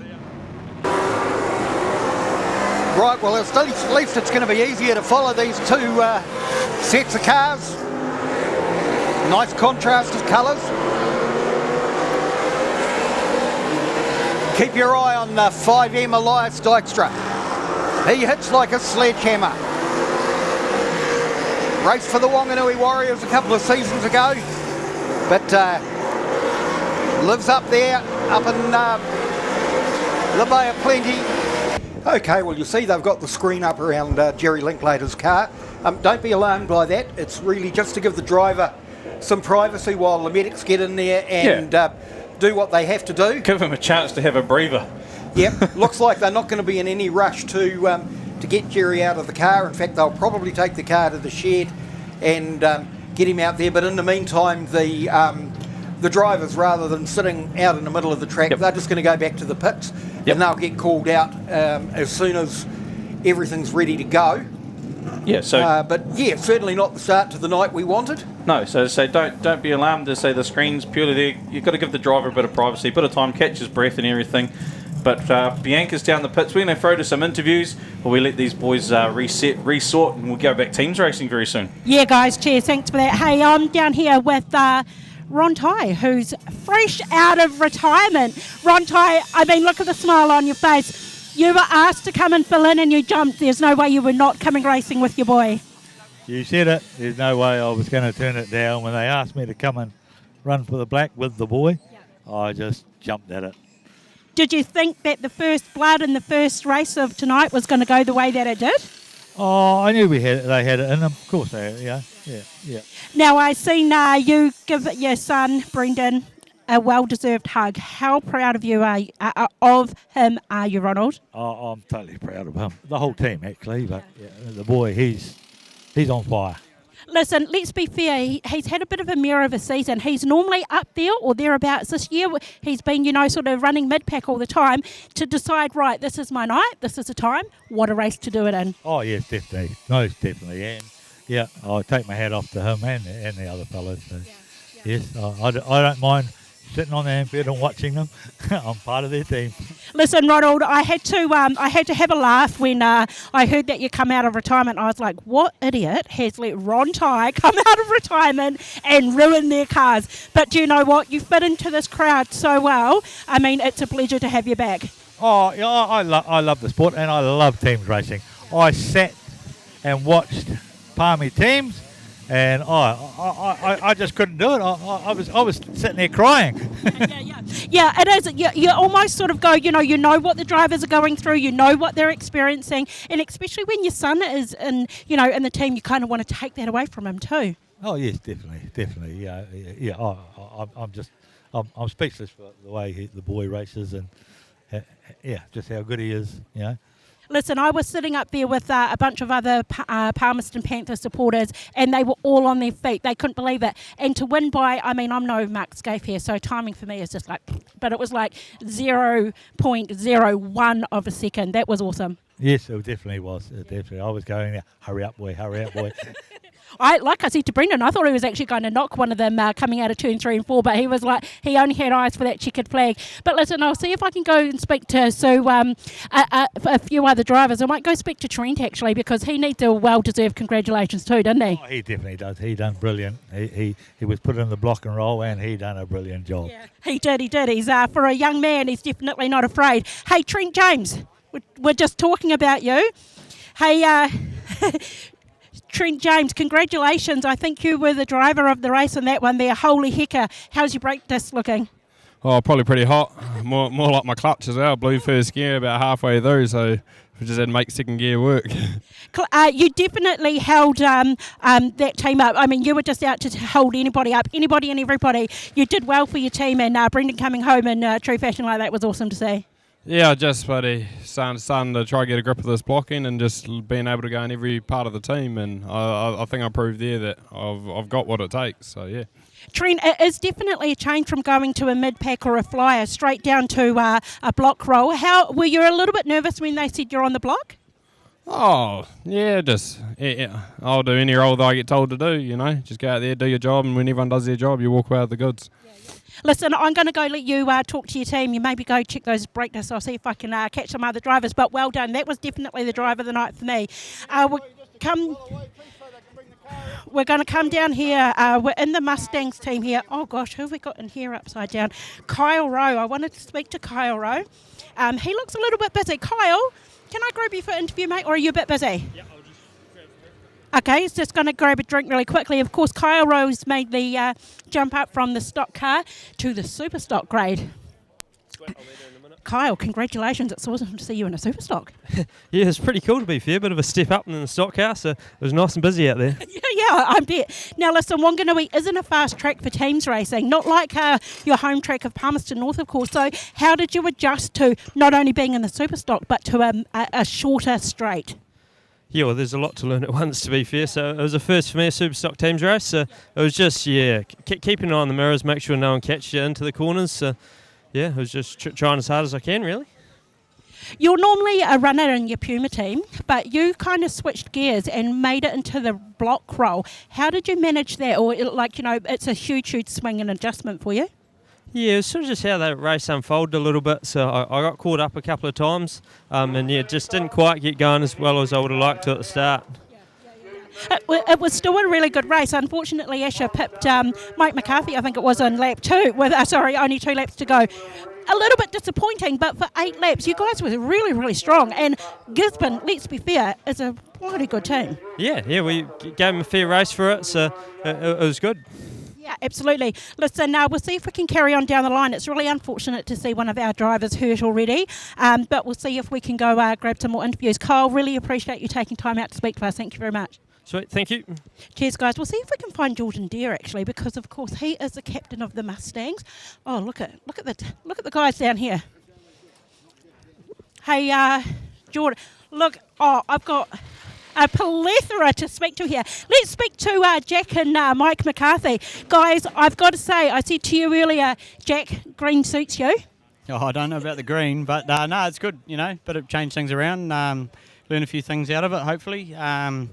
Hey, we hung in right to the sort of bitter end there. I think it was only a couple of laps to go, and Asher put Mike for the lead. So, no, there was some good things to come of it. It was just, I got a bit of damage, which is never ideal, and Kyle being a front axle, so, you really need all your cars right to the bitter end, and that's what makes a difference. But Listen, Mike, you were leading for 8 laps of that race. Unfortunately, Asher just read that race really well and just knew when to use that accelerator. Yeah, definitely. Sort of 2 laps ago, he just got caught up enough for him to sneak past, and he's been doing it long enough. He sort of just knew to stay out of my mirrors, and I didn't even know he was sort of there. So, hats off to them. They drove well and got it. So. Sorry, excuse me. Can't take anything away from the team because you guys were actually really, really strong on the night. But like I said to Jack over here, Gisborne are an exceptionally strong team. Oh, definitely. It was a good race, and like I say, they just drove a little bit smarter, I guess, and got the win. So. Listen, Jack, I do have to say, I know that your number is 88p, but when I seen your car, it's almost unrecognisable. I was like, oh my God, we've got panels, we've got all sorts going on. It's green. Hey, Stu Russell, though, has just said it looks ugly. Any response to that? No, I tend to agree with him there. It was a bit of a butcher job at the start of the year. We changed the roll cage and the body wouldn't fit on, so we just sort of slapped all that on it. It's a bit of a bloody eyesore, that's for sure. So I agree with Stu on that, but we'll try and reinvent the wheel in the off-season and do something a bit different, yeah. Do you know what now? Stu's head is probably swelling. He's not going to be getting out the door. Stu, I totally disagree with you. I just think that it was pretty unrecognisable. Listen, who are you guys racing next? Hawke's Bay, yeah. Yep, so we're just going to regroup for that now. We're about to have a catch-up with the boys, so see what we do next, yeah. Awesome. While you guys are just waiting for me to wrap it up, I'm of course going to speak to Jordan. Jordan, I don't quite know what to say. You and I have known each other for many, many years, and Jordan, this is your last teams race, and it's almost like, I don't want to say end of an era, but it's literally an end of an era. Yeah, never say never. You never know. One day I might decide to come out of retirement like Ron Ty, but yeah, for definitely the foreseeable future. So, mixed emotions tonight. Stoke, we've got an awesome team, and unfortunately we just come up short in that first one, but excited for the next 2, hopefully 2 more, and go from there. Listen, Jordan, I know that you guys weren't the victor in that race, but you fought really, really hard. I don't want to take anything away from the way you fought for that race, because it was so well done. Unfortunately, Asheries, just with years and years of experience, just knew when to pounce. Yeah, the Gisborne Giants are a class outfit. They're the top of the team's racing game, so you've really got to throw everything at them to beat them, and it was looking pretty good there for the first half of the race. We sort of had it under control, but that's teams racing, it's not over until the checkered flag drops, and like you say, Asher snuck through and took the win, but big ups to them too. Yeah, absolutely. I was sitting on the fence with this one. I, for all money, wanted you guys to win that race, so my heart broke a little bit for you, but you know what, you can't take anything away from you, the mana and the mahi that you guys do on the track before the racing, during the season and everything is absolutely stellar. Yeah, and who knows yet, we might still sneak through to the final, we might get another shot at them, so we'll just try and get as many points as we can in the next one and go from there. Yeah, listen, Jordan, enjoy your night. On behalf of everyone here, I'm sure anyone who's watching at home, you are going to be absolutely missed by me, by everybody. Oh, I'll miss everyone too. Big thanks to all the fans and everyone involved with Speedway over the last 20 years. It's been a hell of a ride. Thank you. Yeah, absolutely. Listen, before we get too emotional down here, we're going to throw back to you, Stu. I believe that you were just whispering in my ear that there may be a change of program. Yeah, we're going to go to a youth mini stock race next. So they've been called up. They'll be out here very, very shortly. Just going to give the Warriors and the Busters just the opportunity to have a debrief and a regroup. Okay, well, back up here in the commentary box, we've got Darren Smith, who's the president of the Wanganui Stock Car and Speedway Club. And Darren, you've got a statement that you want to read out. Yeah, on behalf of Oceanview Speedway, I've got a statement here. You're all aware of the serious incident that disrupted the evening. We apologise for the delay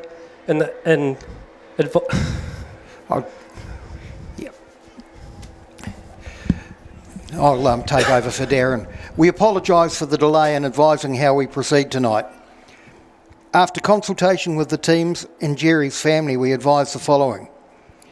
Jerry's family are insistent that the meeting not be abandoned, and we respect that. The Warriors, Hawkeyes, Mustangs, Panthers, Busters and Giants understandably have no desire to teams race, but the majority of Superstock drivers are prepared to put on a show for the crowd here tonight. So they're going to race in 2 groups over 2 races. The program has therefore been changed from that scheduled. Other classes will race shortly until we reconfigure the Superstock races.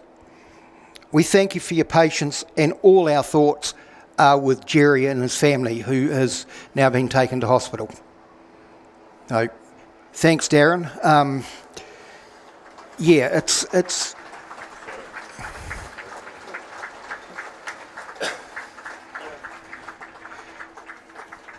thanks, everyone. And no, it's a horrible situation, and unfortunately, it's one that we've been in a couple of times over the last few years with Speedway.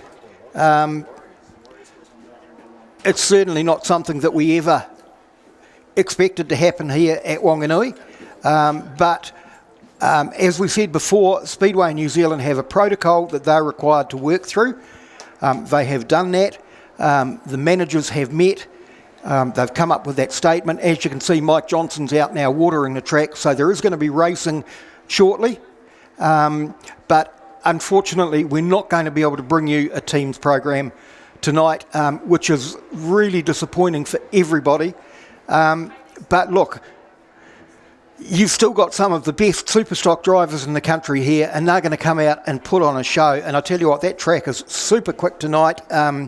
You're going to see some really good racing out there.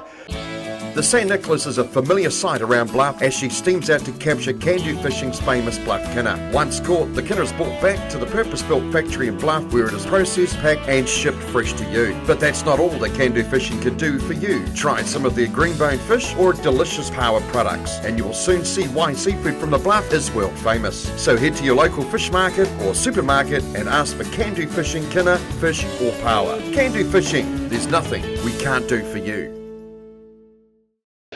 Are you building a new commercial business or home? Or is it time that your existing premises had a repaint anywhere in the South Island? Then Anderton Decorators have you covered. From floor to ceiling, wall to roof, Anderton Decorators offer the latest techniques, equipment and technology to make even the hardest tasks seem simple. Anderton Decorators also has the expert team to take the frustration out of your next project. Call Shane today on 027 Painting. That's 027 724 6846. Anderton Decorators. We have you covered. Well, we're back live up here in the central commentary position. We've got the youth mini stocks out there. They're just going to go around and let their transponders load into the system. Got a good field of 26 youth mini stocks from all over the place. We'll go through them with you shortly. So Wellington Cars, Palmerston North. We've got Carl Vasey from Rotorua. Whole heap of youth mini stocks. Some really good drivers here, young drivers who, these are the drivers you're going to see driving stock cars and super stocks and other classes in the years to come. And this class really, Dave, it's a breeding ground of champions. Oh, absolutely. And funnily enough, Stu Russell sitting up here as well. He's come back to join us. I'm led to believe that the 18V car out there is Stu's old car. Stu's actually raced that one before. Which car? The 18V car, which is Nico John Ganell's car. And Stu's having a big laugh, and apparently something about him walling it at some point as well. Well, I can remember Stu doing a big two-wheeler over there on turn 2 one night when the track was quite wet and really, really grippy. And Stu bloody near bicycled himself. It wasn't that car. That was in the adult mini stocks, of course. That car, but the car you're talking about, I did my first ever mini stock race. I binned it and I bent the bumper and then the engine fell out. So bent the bumper and the engine fell out. Stu, you did it properly. So my first ever race. There you go. Jackie Linklater on the drawing the pole on this one. the 18V. That's going to be Bradley Maynard on the outside. Yeah, then we've got 57 Declan Taylor, 44 Travis Andrews. Just can't see a number on the car on the inside. I can see 351 Carl Vasey there, then 65V.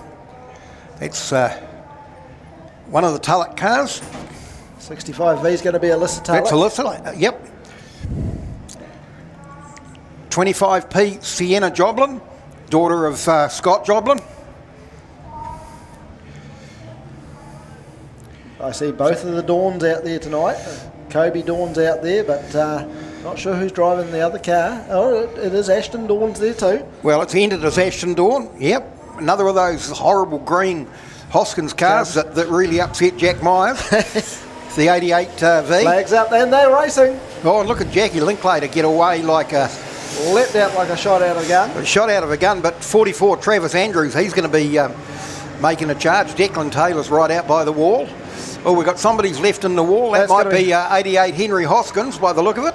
He gets away, so no need to stop. And there's a gaggle of them fighting over territory down the back straight. Hopefully they can sort themselves out. We've got one sitting around the wrong way right at the end of the back straight. We actually got two there, Tony. There's one in the middle of the back straight as well. I can see the two in the middle of the back straight. It's the one facing over there into turn 3, sitting right in the middle of the track, just where the cars are turning into the corner and not in a good position. So they'll quickly clear that up. So definitely need a bit of a shake round and a shoehorn round. So Marcus Taylor's one of those in the middle of the back straight, facing the wrong way, along with the 16. It's going to be the 16B, and that is going to be Peyton Spinell. Yep, all these out of towners have been invited to come and race here tonight. They're all ones that race here regularly. We couldn't have the large field that we normally do, So Peyton Spinell's actually been racing here pretty much all season and quite successfully too. So. Oh yes, and some of these mini stock families just do week after week after week all over the country, and the parents show huge dedication to these kids. But it's an investment in their career. And we've seen people out here tonight already like Asher and Ethan Rees, William Humphreys. Absolutely. It all started in mini stocks. All started in mini stocks, yeah. Got the Speedway start in mini I don't stocks? think Ron Tye started in mini stocks. I don't think mini stocks were invented when Ron Tye was started in Speedway. Oh, Ron Tye started in Speedway just about the time of the Wanganui Warriors, I think. I was going to say Ron Tye started in Speedway in Chariots at Rome, but I can poke a bit of stuff at Ron Tye, but Ron's an absolute gentleman and a hell of a nice bloke. And he's been around, he's seen a lot of stuff, and an absolute great racer. He's just the best guy to talk to. And he's Lazarus. He keeps rising back to come and have another go. Yeah. I don't think he'll ever retire. All right, the lights have gone out. Going to count to 5. Green's going to go. There's already some pushing, and they're all away. 98 Jackie Linklater's your lead car. That's her down the end of the back straight, just going into turn 3 now. 44 Travis Andrews in second place. Got a good start. Oh, someone's getting turned round down there. That's 65 Alyssa Tulloch, but she comes out of it, back onto the track and away. Action Kahui in the 88W car's got up to third place. And these kids really can drive. 44 Travis Andrews is one that's really come on this season, and he's putting the pressure on Jackie Linklater now. Jackie just runs out a wee bit wide. Travis Andrews goes up the inside. Then we've got Ashton Kahui. We've got 24 Ashton Dawn. Then that's one of the Joblin cars, I think, next in the line. That's 52 Boston Joblin. 53V Paige Smith. She's another one that's really improved this year. As the 88W car runs into the wall but keeps on going. So back at the front, it's 44 Travis Andrews, just going down into turn 2 at the moment. Says it's 10 laps to go, but I don't think they've got 10 laps to go.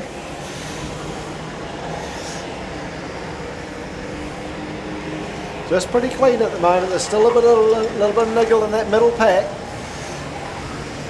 Yep. Ashton Kahui and 7. So Ashton Dawn, he's got through to second place. 52p. Boston Joblin just looking to go around the outside of Jackie Linklater in the 98 car, but she slams the door on that, so Boston has to think of another thing. 53 Paige Smith is next, in 88 Ashton Kahui. 7 is Lincoln Wilson. Then the 91 car, that's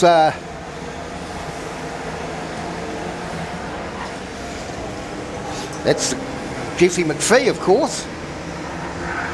We see these cars so often. We should be able to remember them. So the leader at the moment is, where are we? It's 44V Travis Andrews. And then a really good pack building up behind him. Travis just going down the back straight there now. Ashton Dawn's about 5 or 6 car lengths behind. Just going through turn 3 and 4, but they're going to run into some traffic shortly. And here's an opportunity for Ashton Dawn to put some pressure on Travis Andrews. So Andrews gets through the first couple, but now here comes Dawn up the inside. Can Andrews hold him out going into the corner? Yes, he can. Was able to get on the brakes a little bit later, hold the pole line. So good driving there from Travis Andrews. Down the back straight, Ashton Dawn has to look at another strategy. Then we got 52 Boston Joblin. Oh, this time it's Ashton Dawn that gets caught up with the traffic. Just got stuck behind Henry Hoskins there for a moment. That's just let Travis Andrews get away a wee bit. He's out by probably 6 to 8 car lengths now and pulling away. Boston Joblin in third place. Then we got 53 Paige Smith. Then a huge ding-dong battle. Lincoln Wilson, Jackie Linklater. Ashton Kahui's in there as well. Starter Alex King's got the flags ready. So looking for perhaps a white flag this time around for 44.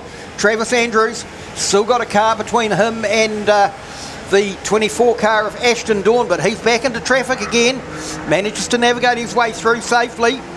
And Dawn just a wee bit far back to make a run, I think. So there's Travis Andrews down the back straight into 3 and 4. Staying right down on the pole line, not leaving any room. Here he comes into the front straight. He's going to take the checkered flag. 44 Travis Andrews takes the win from 24 Ashton Dawn. Good drive from Andrews. Got to the front early. Came under a little bit of pressure. 52 Boston Joblin in third place, then 53 Paige Smith, 88W Ashton Kahui, 7V Lincoln Wilson, 98V Jackie Linklater. They're your top 7. He's been one of the big improvers this year, 44 Travis Andrews. Oh, absolutely. Travis has sort of come of age a bit this year. He's managed to work out his driving style and managed to work out how to battle through the traffic. And certainly, once they get into those back markers and stuff like that and actually have to work through the slower cars, that's when the racecraft really comes out. Rightio, so we're going to have stock cars out next, and I can hear them. Yeah, the rumble's down behind me, so it's going to be interesting to see who comes out of this. So I was down there before having a bit of a chat with some of the drivers. So what do we got? We got Bailey Chapman with no brakes. I think he sorted it. Sam Ford Hathaway with no brakes. They've sorted it. Cody Alabaster, right front stub axle, sorted it. So we think we got most of them back out. They had enough time to actually go through these cars and have a bit of a shake round and do what they needed to do. So hopefully we'll see them all back out. Yeah, well, certainly they were a good sight in that first race as they charged into the corner. We're just seeing a replay now on up here of the youth mini stocks. Oh, there's 16 Paige Swinnell getting hit by about 4 different cars there down the back straight. So that's why she wasn't going anywhere fast. Playing the pinball game down the back straight.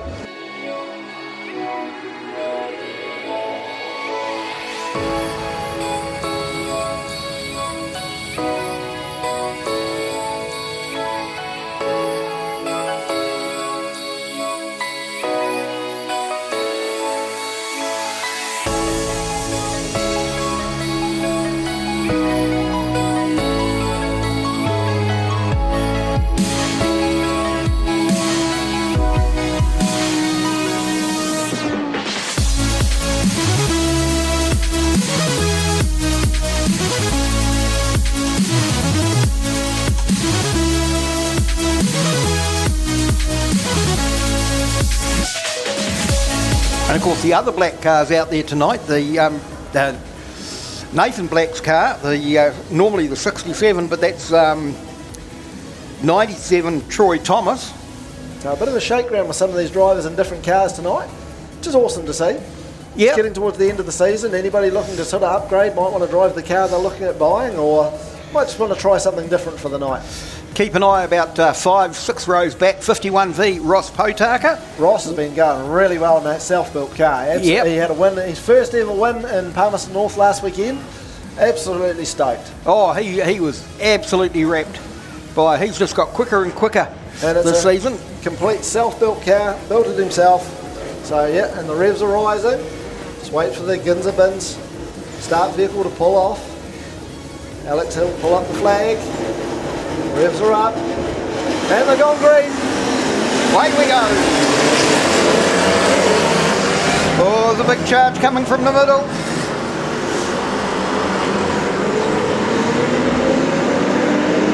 But pretty much everyone gets through turn 3 and 4 safely, except the 14 car down there.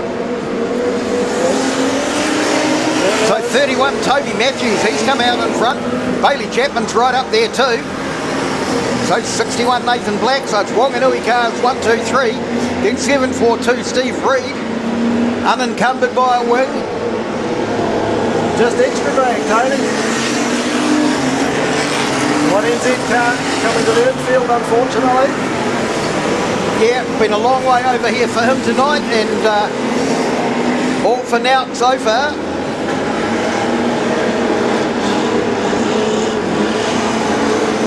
So Bailey Chapman and Steve Reed having a really good battle there at the moment.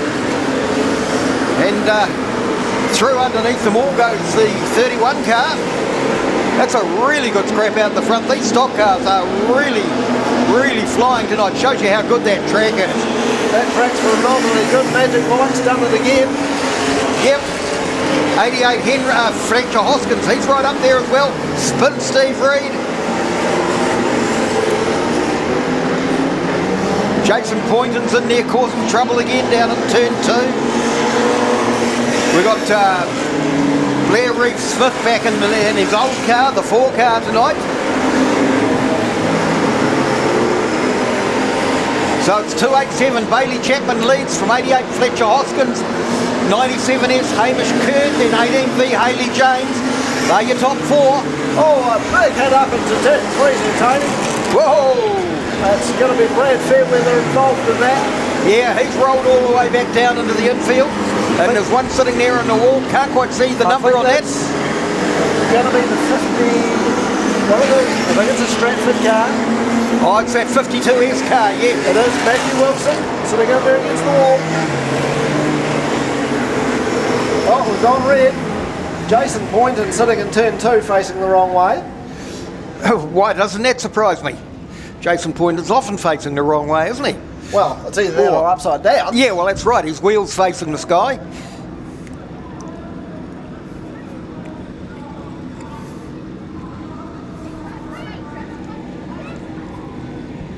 So Samantha Ford Hathaway, she's pulled to the infield.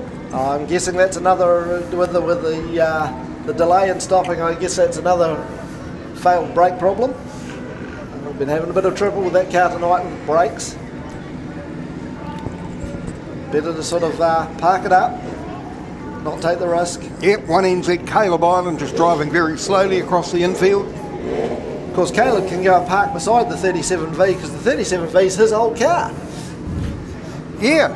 So it's been through an owner between Caleb and Samantha Ford Hathaway, but wasn't that Ron Ty's first tank? Believe it or not, that is Ron Ty's first tank. Well, there's a tie-up to so she's a driver who's out here tonight in a Superstock. Yeah, she's an old car. It's Grandad's axe though. It's had a few handles and a few heads. Yep, but it's still Grandad's axe. Absolutely. And you'll keep it in the family. The chassis rails are still the same ones that were there when Ron laid them up. It's just all the other bits that have been added to it. So Jason's clearly happy, even though he's facing the wrong way. Must be sort of set up. Yep, car's obviously running, so just looking for 287 Bailey Chapman. Should absolutely be shining in the darkness. So it is 52S, Matthew Wilson being towed to the infield. Got caught up in quite a nasty little shot with Brad Fairweather. And that seems to be the trend with Speedway people. They're always happy to put their hand up to do something. The lights are on green. Jason Boynton's got himself turned around the right way, so on the infield. Well, it's good to see. So Bailey Chapman continues to lead, does he?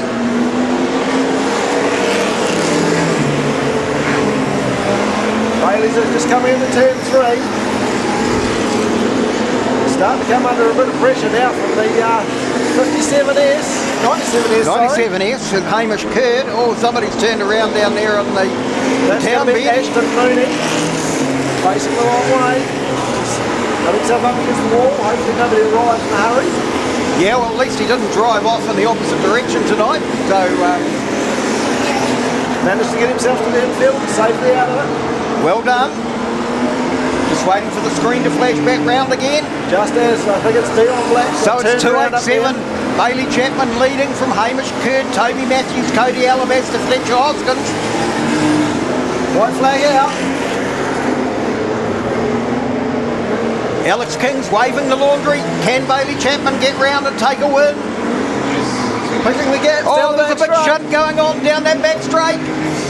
The 97's right on the back bumper of Chapman, but Chapman's going to get there. El Chapo does it. Tell you who came flying home at the end there was 51 Ross Potaka. He's probably got himself up to 3rd or 4th. He was really hauling at the end of the race.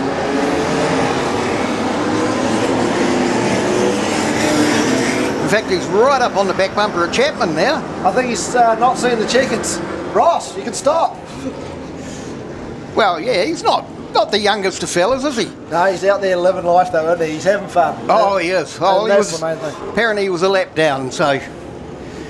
Yeah, so Bailey Chapman's going to come and pick up the checkered flag. 97S Hamish Curd, then 31 Toby Matthews.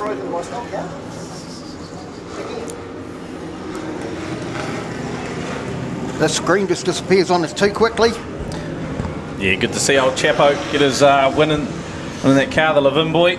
Yep. And no doubt, oh look, Big Rev's going for a drive round with him, eh, Cody Alabaster? Yeah, well, Wanganui Vulcan's teammates. Yeah, and no doubt Chapo will celebrate with a few a liquid breakfast tomorrow. I wouldn't be surprised. Now, have a good look at the water truck when it goes past, because we're going to ask you a wee question later on, because we've got a giveaway. I already know the answer. Yeah. It's water in there. It sprays out water. Oh, it might not be. It might be some secret compound to make the track go really fast. Is it tyre dope? Yeah, something like that. Controversial topic. I think we've got a couple of cars jammed up down the far end, is it? The yeah, 71, over there on the... 71 of Poynton and the 4 of Blair Smith. Jammed up after the race by the looks of it. Over there on the back straight, yeah. Blair Smith driving the old car tonight after a pretty good weekend in his new car the other weekend. He's been a rare visitor to Wanganui this year. I think the meeting a fortnight ago was his first trip here of the year, but he's raced pretty much everywhere else and quite successfully as well. So the telehandle's just going to go in there and separate those two cars.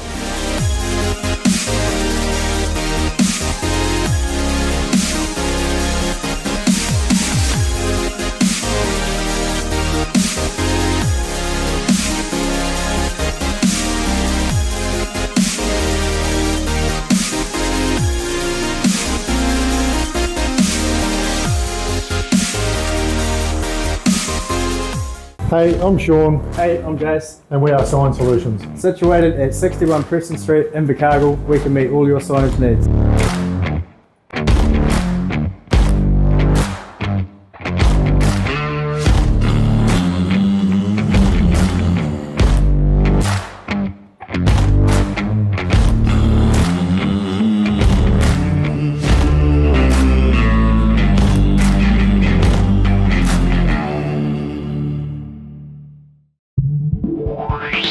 Technical Welding Services Hamilton are specialists in the transit concrete mixer industry. From chassis drop-off to a full working concrete mixing, the team will take care of the job from start to finish. Full engineering services and general sheet metal work can also be undertaken. Need a quote? Call 07 847 2031 or visit our website www.techweld.nz. Technical Welding Services Hamilton, we are the experts. Hey, you two are having a hoot up there in the commentary box, I can see. But listen, I'm going to let you take a breather for a minute. I've been walking the crowd, and I have just run into our newly crowned Queen of the Clay. Ricky, first of all, I want to congratulate you here in front of everyone. I think everyone who knows you is going to give you a big round of applause. There you go. Oh, shit. Nah, thank you. Yeah, it was a meeting to remember. It was real good. It was run real smoothly. Just lucky our car held up actually after the first race. We had a few gearbox issues, but yeah, she held up and come away with the win. I tell you what, you guys, you ladies, sorry, I shouldn't say you guys. You ladies really fought fierce down there. There was no holds barred. It wasn't put out on a live stream, but I heard all about it. I've seen the photos and the reviews from everybody. You guys were just outstanding. Yeah, the girls were into it. It was pretty hard out racing. The track was a bit wet to start off with, but my car hooked up, so it was all good. Had a bit of help from my KB Cowgirls teammate Britt. In that last race there, she wasn't going any good, so she thought, might as well get something on the top. So yeah, it was us, thankfully. What a chick to be friends with. Hey, tell us though, Nelson is, notoriously a bit of a tricky track. It was the first time that you actually raced down there. How different from the Palmy track is it? Wow, actually I went pretty good. I really loved it. Everyone used to say, it's like Stratford, and I fucking hate Stratford. But I really loved it. It was real good. Well, I like Stratford, but I'm always, I've never competed there. I've always been a spectator there. But tell us what is so tricky about the Stratford track. I think it's just you're always turning. You never really got a straight. You're always turning. And, your arms get a bit tired. But my first time I went there, I couldn't really get the handle of how to go around. And, I didn't really enjoy it that much. So I thought, there's no point going back if you don't enjoy it.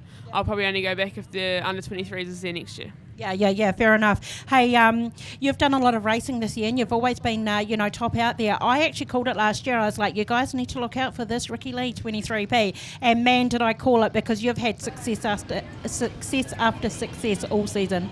Yes, we've had a real good season.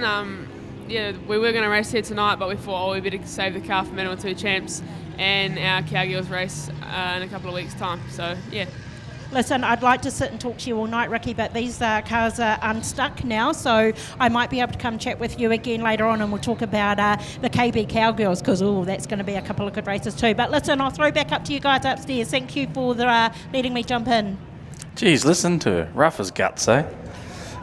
Rookie League Harrow, yep. That's why we got her in the teams environment now. Twisted her arm. It actually didn't take much to twist her arm and get her into a bit of teams racing for the Colts, and now obviously in the Cowgirls. So who else have you got in that Cowgirls team? Oh, don't ask me. I'm all KB Cowboys, mate. Oh, okay. You don't have anything to do with the girls, do you? No, that's a Brittany Bex thing. You might be up there singing to the Cowboys, but listen, Sit the number down. one sponsor over here, the Cowgirls, let's go. Sit down. We've got Superstock racing. You're lucky you're short and people behind you can see when you're still standing up. We've got Superstock racing, Group 1 out on track. The unmistakable sound of the Superstock coming out. Yep, first one out the gate, 235G, Regan Penn with the 144G, Tim Ross. 52P, Scott Joblin. 599P, Ron Ty. 29G is James Clark. 94V, Matt Buckley got the 156P, Trent James. Okay. Reggie P's decided he's parting stage left, or is he rejoining somewhere? 581 Jordan Deere, 5G Josh Prentice, 126G Asher Rees. We've lost Regan Penn already. Maybe he thought he had to sit this race out. But yeah, they're still coming out the gate. And, I mean, initially they had split 3 cars from each group, each team in each group, but looks like someone's changed the group, so we've stacked them all into one. Yeah, well, some of the guys have already raced tonight, some of them not. Oh, listen to that car at Matt Buckley's. Doesn't that sound beautiful? 38 Zane Dykstra's out there, 888 Mike McCarthy. 79 Kyle Rowe, 88 Jack Myers. 15 Ryan Marshall. So these are all teams cars, none of the consolation cars. They must all be coming out in the other group. Well, initially they split them and they sort of put 3 from each team in each group, and then they split the constellations in half, and Chelsea actually had it all organised, and then I think they've changed it up on us. So we'll just roll with what comes out the gate. Yep, we'll go with the flow. So it's 144 James Tim Ross on the pole. Outside him, 5G is Josh Prentice, then 126 Asher Reeves. I tell you what, I wouldn't be surprised if a lap record goes tonight. I reckon that track is absolutely mint. It's looking pretty good, and I mean, look at where Asher Reeves is starting. If he can get by Josh Prentice and Tim Ross, then he will be off and gone. Well, the current lap record holder is out there, 38V Zane Dykstra. One Saturday night last season, he broke the existing lap record 7 times in 7 laps. Didn't Caelan Mooney come close to it that same night? Was it? No, that was this season, and that was this season. Caelan got within I think 100th, which is like about 3 inches. Which is about that. Yeah, yeah. And Caelan was pretty disappointed because he wanted that lap record. I bet. Yeah, the next meeting he said he put a set of decent tyres on the rear. But yeah, this track tonight hasn't had a lot of traffic on it so far. It's not a warm night. The moisture's just been out there again. I reckon this could be a really quick track tonight. I'd say it would be. We're going to have 2 races per group, reverse grid, so Prentice will be off the back of the next one. I'll let you call this one, Stu. I'm sure we can tag it through as we go, but either way, we're off and racing. Listen to the clutch dumps there from Prentice and Rees, and it's the 3 Gisborne Giant cars that fire into the first corner first up. Looks like Kyle Rowe, the 79's got problems down the back of the field, but it will be Josh Prentice that gets the jump. The 5G off and away. Asher Rees moves up into second. Tim Ross, James Clark now up the inside on Brendan Tyres. Scott Joplin goes round, gets collected by Matt Buckley there, the 94V. Looks like Zane Dykstra involved there as well. Down into turn 3, out of 4 we go. Stop there, Buckley's off and away. Down into turn 1, it's still Prentice leading from Asher Rees. Tim Ross, then we go William Humphries has just moved up into 4th. Ahead of James Clark. Trent James goes with the 156. Jordan there as Clark gets stuck out wide. They come up underneath him. Manages to cover there. That's down for the 6th and 7th position. James Clark, Jordan there. Brendan Tye, he was up in about their 4th spot. 669's dropped down to 14th. Some problems there as Kyle Rowe is off and away. He's made his way well through the field now. It's right in behind Scotty Joplin.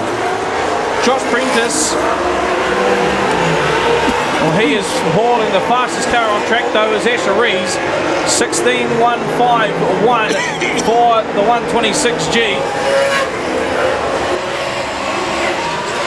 Absolutely trying to reel in the 5 Apprentice. It's the giant cars, 1, 2, 3. We're individual racing this time round. Yeah, Asher's about 3/10 outside the lap record speed at the moment. But these guys are hauling. Absolutely hauling. Jordan Deere's made his way into the 4th spot. And a big shot there. Ethan Rees just fired Jack Myers into turn 1. The 88's gone. So a big shot from the 127 on the 88. He obviously didn't like the green colour scheme either. No. Prentice, the 5G, Out of 4s, Jack Myers is still the wrong way around the track on 1. Gets the 88 fired up. Prentice with 4 to go. The 88 retires. Trent James now moves up into 3rd, just gets to the inside of Tim Ross. Jordan Deere back in 5th. William Humphreys, James Clark. We got Zane Dykstra. Ethan Rees.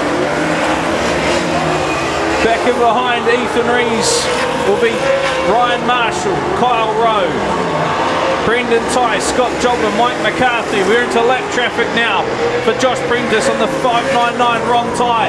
Oh, he went for a cheeky little stab there to Ronald. 2 laps to go. Get the white flag this time round. White flag out now for Prentice as Asher Rees hustles past Ron Ty. Ron Ty goes for a little stab there. Doesn't get Rees as well. Prentice is looking tidy in the box seat. And the 5G out of 4 will take out Group 1, Heat 1. Asher Rees in 2nd. Trent James, Tim Ross, Jordan Deere. So we let them run through. Right from the get-go, it was the Prentice and Asher Rees show. Tim Ross done his best to hold with them. Dropped back a spot there, finished up in 4th. But as we look to our results, it will be Josh Prentice in the 5G that comes through for the win. From the 126G, Asher Rees. 156P, Trent James in 3rd. 4th place goes to the 144G, Tim Ross. 581P, Jordan Deere in 5th. 29G, James Clark in 6th. 94P, William Humphrey 7th. 38V, Zane Dykstra 8th. 9th to the 127G, Ethan Rees. And 10th place, 15V, Ryan Marshall. Rounding through the field, Kyle Rowe, Brendan Ty, Mike McCarthy, Scott Joplin, Ron Ty, and Jack Myers, Matt Buckley, Regan Penn. Unfortunate DNFs and DNS in that race. Fastest lap of the race, 16.151 from Asher Rees.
Can fit in the car. And the, okay, there and we the go. 48 car. That's a tough call. No, I got the thumbs up from Claire, so that's a good call. Yep. So Mike Mack in the 48 car, which is, of course, I think is on loan from the Jurgens family. And we're looking forward to seeing Harry Jurgens out here in the Superstock next season. We had hoped to see him this season, but it hasn't quite happened. 10G Peter Reeves is out there. 12V Bradley Kendall. Now look, if there's any trouble, there's a fairly good chance that Bradley Kendall will be at the centre of it. I remember Bradley Kendall, I'm pretty sure it was him, it was either that or it was the tank, the 432 tank that just surfed up Ron Ty Beauty into turn 3 one night. That was at the New Zealand Superstocks and consolation racing. I don't think it was the 12. I think it was. Must have been the 432. Was the other car? No, it wasn't the 432. It was the other one that they've got. That's a bit like that. Braden, I think, was the driver. That's the one. And he fair fired Ron Ty into the wall. 7H Kerry Remnant. There he is, outside front row. Yep. Deegan Butcher. Tell you what, there's a lot of top-notch mini stock kids from Hawke's Bay stepping into the Superstock ranks and they are hauling already. Oh, they sure are. A little bit further back, we've got 17W Sam Doyle, well 17V, but family's moved down to Wellington, so he's racing out of there now. That actually helps boost the numbers in Wellington to get the criteria too, so cheers, Sam. Yeah. So we've got a heap of busters down the back, and I think that's Shane Hollow down there as well in the 11W. That mixed is, in yes. amongst the busters. Yep, Elias Dykstra's out there. And of course we've got Peter Rees in the 10G car. So watch for a bit of action to come from him. Brad McGee in the 96W has been on absolute rails in the stock car class. Way they go! Deegan Butcher leads out, but Dylan Marshall's right on his back bumper. He might even squeeze down the inside, he does.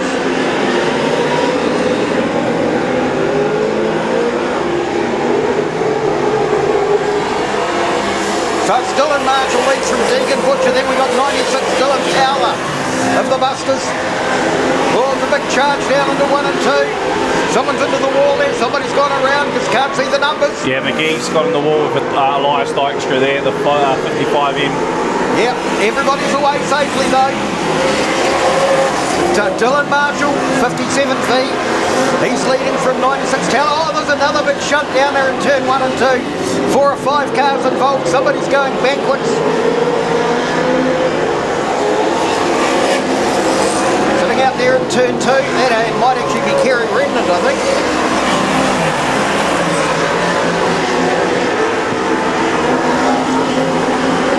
Oh, it's catching them out. Turn 2 at the moment. There's another car goes round. But it's not catching Dylan Marshall out. He's just circulating beautifully.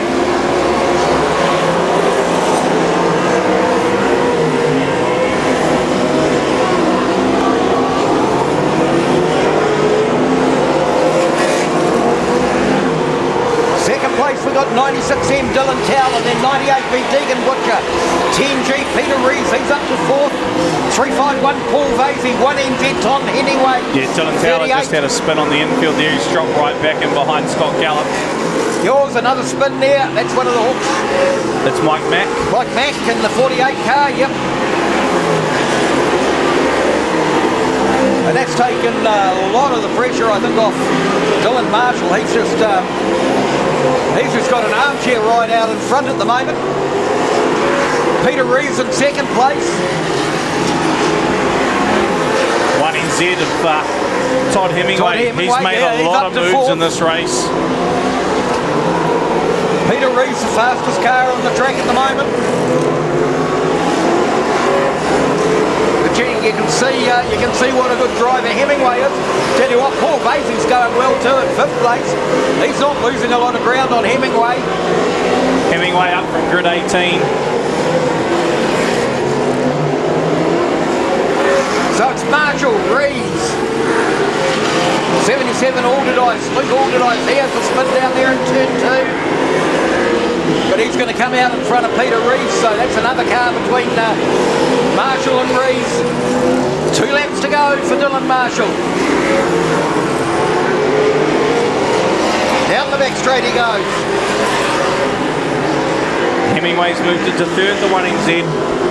Yeah, he's going really, really well at the moment. In fact, they've just gone up the inside of Peter Rees as the white flag comes out. So Dylan Marshall's on his last lap. Down the back straight he goes. Through 3 and 4. 57 Dylan Marshall takes the win. Todd Hemingway comes home in second place ahead of Peter Rees.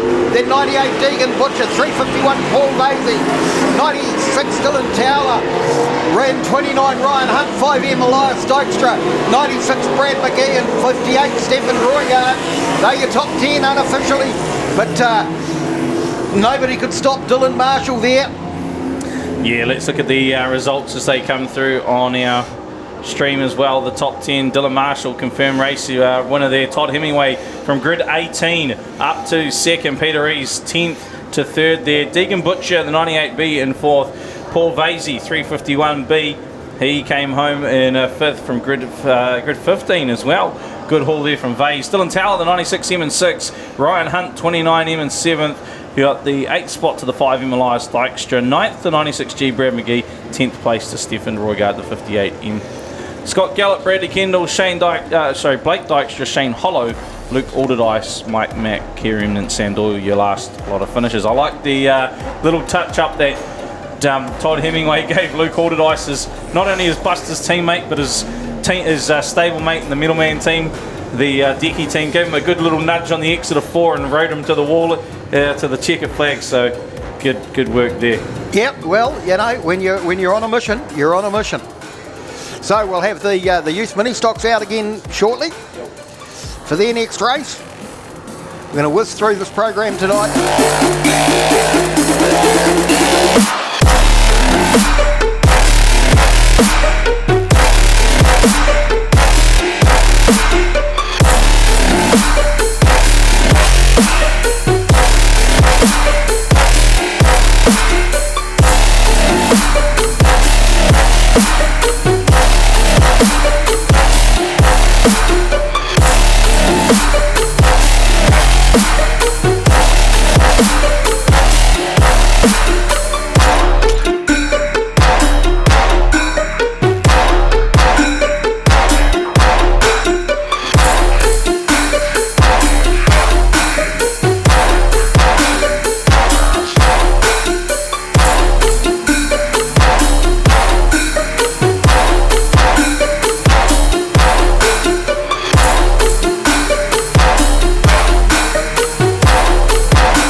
It's action for the whole family.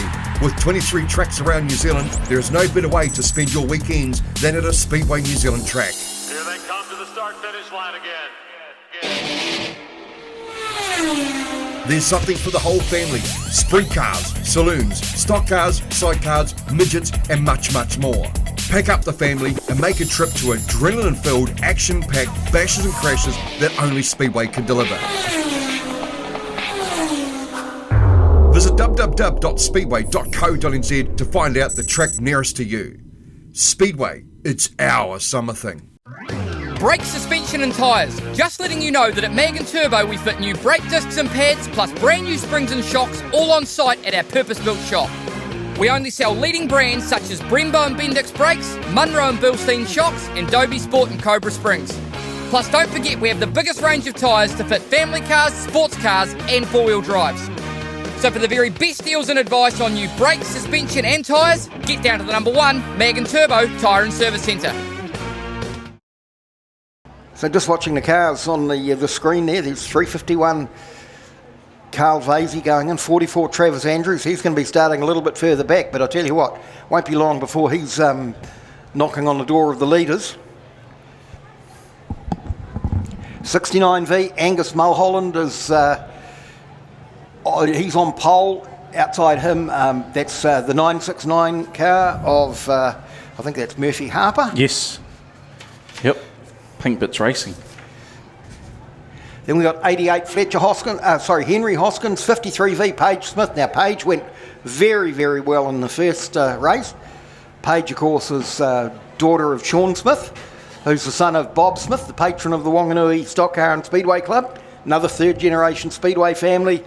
We've got a whole lot of them. Ashton Kahui. He's there, yep. He'll be near the pointy end of this race, the 88W. Yep, so will Jesse McPhee. Yep. 77 Max Jurgens. The Cameron Jurgens timed his family perfectly that Max was able to jump into the mini stock just as Harry was jumping finished. out of it. Brilliant. There's a lot of thought gone into that. Oh, there is. Cameron can't wait for another sort of 4 or 5 years to go by, and the 3 of them can be out there in Superstocks. So we've got 7 Lincoln Wilson. They're just doing something underneath that car at the gate. He's called for a 3-minute bell. I haven't seen a 3-minute bell for a mini stock on a club night before. Well. Why not? Get the kids out there. Absolutely. Let the kids race because they are the future of the sport. Couple of Joblins out there. Sienna Joblin, the 25, Boston in the 52. I see 16B Peyton Swinnell. Obviously the 16B and the 52P, both part of the New Zealand mini stock team as well, that toured over to Australia and won the won the tour over there. And then, jeepers, what's going on here? Oh, dinner time.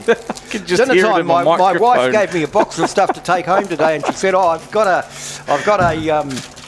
treat for you for Speedway tonight. I'm packing of Mallow Puffs." They can probably hear it in the van. I don't know. They probably can hear all the bloody rustling going on. Do you think they'll come up here for a Mallow Puff? Mate, wouldn't surprise me. Yeah. The 24W out there as well, Matty Hill. 24P down the back. Just as well Jason's here tonight, eh? He'd probably eat that whole packet. Yeah, he's down there with his methanol masters down at Cromwell, down in the deep south. Maybe we need to have a methanol masters Superstock series. Well, Jake Baker sort of started to get it done, didn't he? Yep. All right, we got the thumbs up. I thought we were about to have a Myers 3-minute bell here for a second. Underway. Full rev, here we go. 7V Lincoln Wilson. Yep, so he's going to join the grid. No, I think he's going to join the infield. Oh, no. Yep, obviously something that they can't fix in time. Have a biscuit, Dave. Not quite as good as Sam's brownie, but... All right. Tell you what, Samantha Ford Hathaway that drives the 37V Stocker, she makes a mean brownie. Don't ask my team about when I made the Pumas brownie once. It got hacked and someone put salt in it. Oh. Yeah. Needless to say, my team won't eat any baking that I do anymore. Oh, that's a bit rough. They probably drive better without it, to be fair. Well, yeah, it keeps the weight down, doesn't it? Yeah, exactly. Yeah. Karen Pajerski and Rachel Hemme were trying to get me to eat cake over there before. Yeah. Right, we're green. Yep, 69 Angus Mulholland, he's dashed away. Yep, looks like the young Hoskins there, Henry Hoskins, pushes his way through, and Kahui's gone round with Murphy Harper.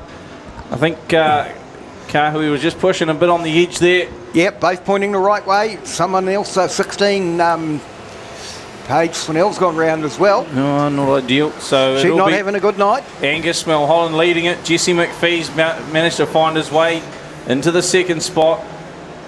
24P having some problems there on the Dawn cars. Ashton Dawn on the infield. Jesse McPhee now to the lead over Angus Mulholland. Go back to the Smith car, 53V. Paige Smith over Marcus Taylor. Travis Andrews in the 44. Yeah, those names just keep coming, don't they? McPhee's and... Yep. Yeah. Kahui's. All the tracks have got their dynasties. All related as well somehow along the way too at times. Well, sometimes we've had Bailey Arapiri McPhee driving here. I mean, what DNA for a Speedway driver there? Yeah, and then here's her brother out there, Jesse, absolutely carving up. Someone's into the wall there. That might be the 882 car. Oh, no, it's 969 Murphy Harper. We've also lost the 57V Declan Taylor to the infield. He's spun up there. So we go red this time around. Murphy Harper not moving out of the exit of 2 and 2. Oh, no, looks like backing off the track now. Yeah, now he's reversed up. Yep. Interesting, they've got the red lights going on the wall tonight and the orange, but they're not running the green. A couple of weeks ago they had the green running, and one or two drivers said it was just a little bit bright heading down the straight towards the green light. But boy, it looks spectacular. There's a few on the infield for this one. 24P, 98V, 7V obviously didn't start the race, 57V. Yes, 65V is over there. Yeah, there's another. I can't see the one that's parked right in front of us there, but there's a few 25V on the infield as well. Yep, that's Lachlan Taylor. Darryl Taylor's got 3 boys out there tonight. Crikey. Lucky someone in the family knows how to build mini stocks. Yeah. Oh, Kahui, what's going on here? He's been turned around. Okay, just being moved just sent back a little 88. bit. Wasn't quite quick enough on the brakes. Yep. 34, Ava McDonough down there. I'm pretty sure, is he just parked in the same spot? Pretty much. Oh, that's him to a T, that boy. Yeah. Following in their father's footsteps. Oh, exactly. Good value. Good value. Yep. Oh, it's good to have a little bit of light relief, isn't it? Yeah. All right, the reds are out. We get the greens back on. Trying to pick out race leader. Here he is out of turn 4. Jesse McPhee, 91W. Looking to lap the 16 of Peyton Swinnell. Yep. Paige Smith's up to second place, and 44 Travis Andrews, winner of the first race. He's got up into third place. Solid run then tonight for Travis. Yep. 2 podiums by the looks of things so far. Angus Mulholland still back in 4th spot. Then we've got the 5V Marcus Taylor. Bit of a gap back to 77 of Max Jurgens. Yep. Tell you what, Paige Smith has really improved since she came back from the Reese Tour. Dad took her down there, and they did all the events down there, and she picked up a couple of wins on the tour, and she's really coming on strong. Well, I suppose when you're racing pretty much every night or every second night, it certainly helps. You know, track time's one thing, consistent track time is another. Absolutely, yeah. 2 to go for Jesse McPhee, the 91W. Just tussling it out with, we got 432V. 432, Grace O'Leary spun up there in turn 3 and 4. I thought that was going to be a head on thought there. That was going to end in tears as well, but yeah. How they got around she's that. Moving, that's all good. She's going, we stay green, so the white flag comes out for 91, Jesse McPhee. Great work to let the race flow as well. As 44, Travis Andrews is up into second place now, 53, Paige Smith. But there's no way that Andrews is going to catch McPhee. No, Peyton Swinnell, the 16's got some big problems around the back there, but it'll be Jesse McPhee. Takes the checker, race 2. Oh, look at the 34 and the 18. Had a swing at each other. Yeah, but, well, they didn't really have a swing at each other. It's no contact racing. Yeah, they might have rubbed side rails a little bit, but yeah, all's fair in love and war. That's it. So the checkered flag comes out, and 91 Jesse McPhee takes race 2 for the youth mini stocks. Yep. And we're going to throw to Bianca. Yeah, guys, I'm down here with Josh Prentice. Josh, first of all, it's obviously not the night that we were all expecting, but you guys are putting on a stellar show anyway, yeah? Yeah, obviously it's an unfortunate situation, but we wish Jerry and all his family the very best, and glad we can carry on racing and put a show on for the crowd, all that crowd that's turned up here, yeah. I don't know if you've had a chance to actually catch a glimpse of the crowd, but it is absolutely huge out there, Josh. Yeah, it's a huge crowd, and I think everyone expected it to be a big crowd, you know.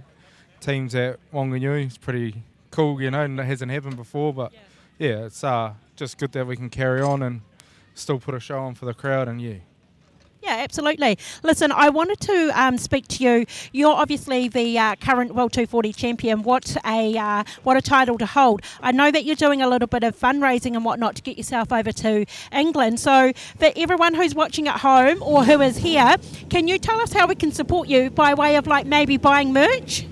Yeah, we obviously got merch up for sale. We've got a site going too. So if you're interested in some merch, yeah, grab some, and everything's just trying to do some stuff to get some. Obviously, it's a big cost to go to the UK, but it's an experience I decided I want to take, and hopefully I can learn some stuff over there and bring back here, or maybe give them some advice, and just to experience it. It'll be cool, yeah.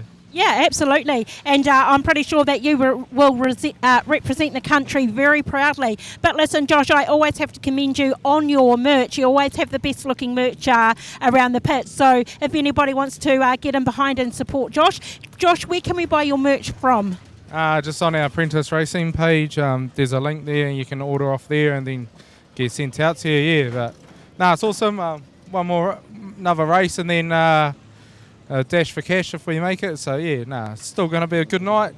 Mini Stock's obviously putting on a show, stock cars. So we'll just put on a show for the crowd that's here, and see what happens. I'm sure they appreciate it a hell of a lot. Thank you, Josh, and good luck for the rest of the night. Thank you. Cheers. Well, speaking of merch, right down underneath us is the souvenir shop, and they've got Wanganui Warriors merch. And if you're starting to feel the cold a bit, head down there and get yourself a Wanganui Warriors 50th anniversary hoodie. Dave's wearing one right beside me here in the box. And man, it looks lovely and snug, David. Oh, they are lovely and warm. Absolutely beautiful thing. And excellent quality. And of course, the 50th anniversary sort of motif on them. It's great. Yep, or you can buy one of these lovely bucket hats that I've been wearing, except I can't wear with the headphones on, unfortunately. So I've just been down in the pits, Tony, and at the stock car pits. So sadly we've lost Bailey Chapman to no brakes and a few other little issues. Sam Ford Hathaway to no brakes and no power steering. Brad Fairweather to a bit sore and a few little issues. So we've lost a few out of that lot, and so they're just sorting themselves out down there now. Ross Potake going to be sitting on pole position there. That's interesting. 14, Tiffany Carston coming up along outside him. 53, Alana Buckthorpe. Yep, we're going to throw over to Bianca. Guys, anyone who is a fan of New Zealand Teams Racing is going to know this guy next to me, Cody Mack. How big is the FOMO right now? Yeah, it was right there at the start of the night.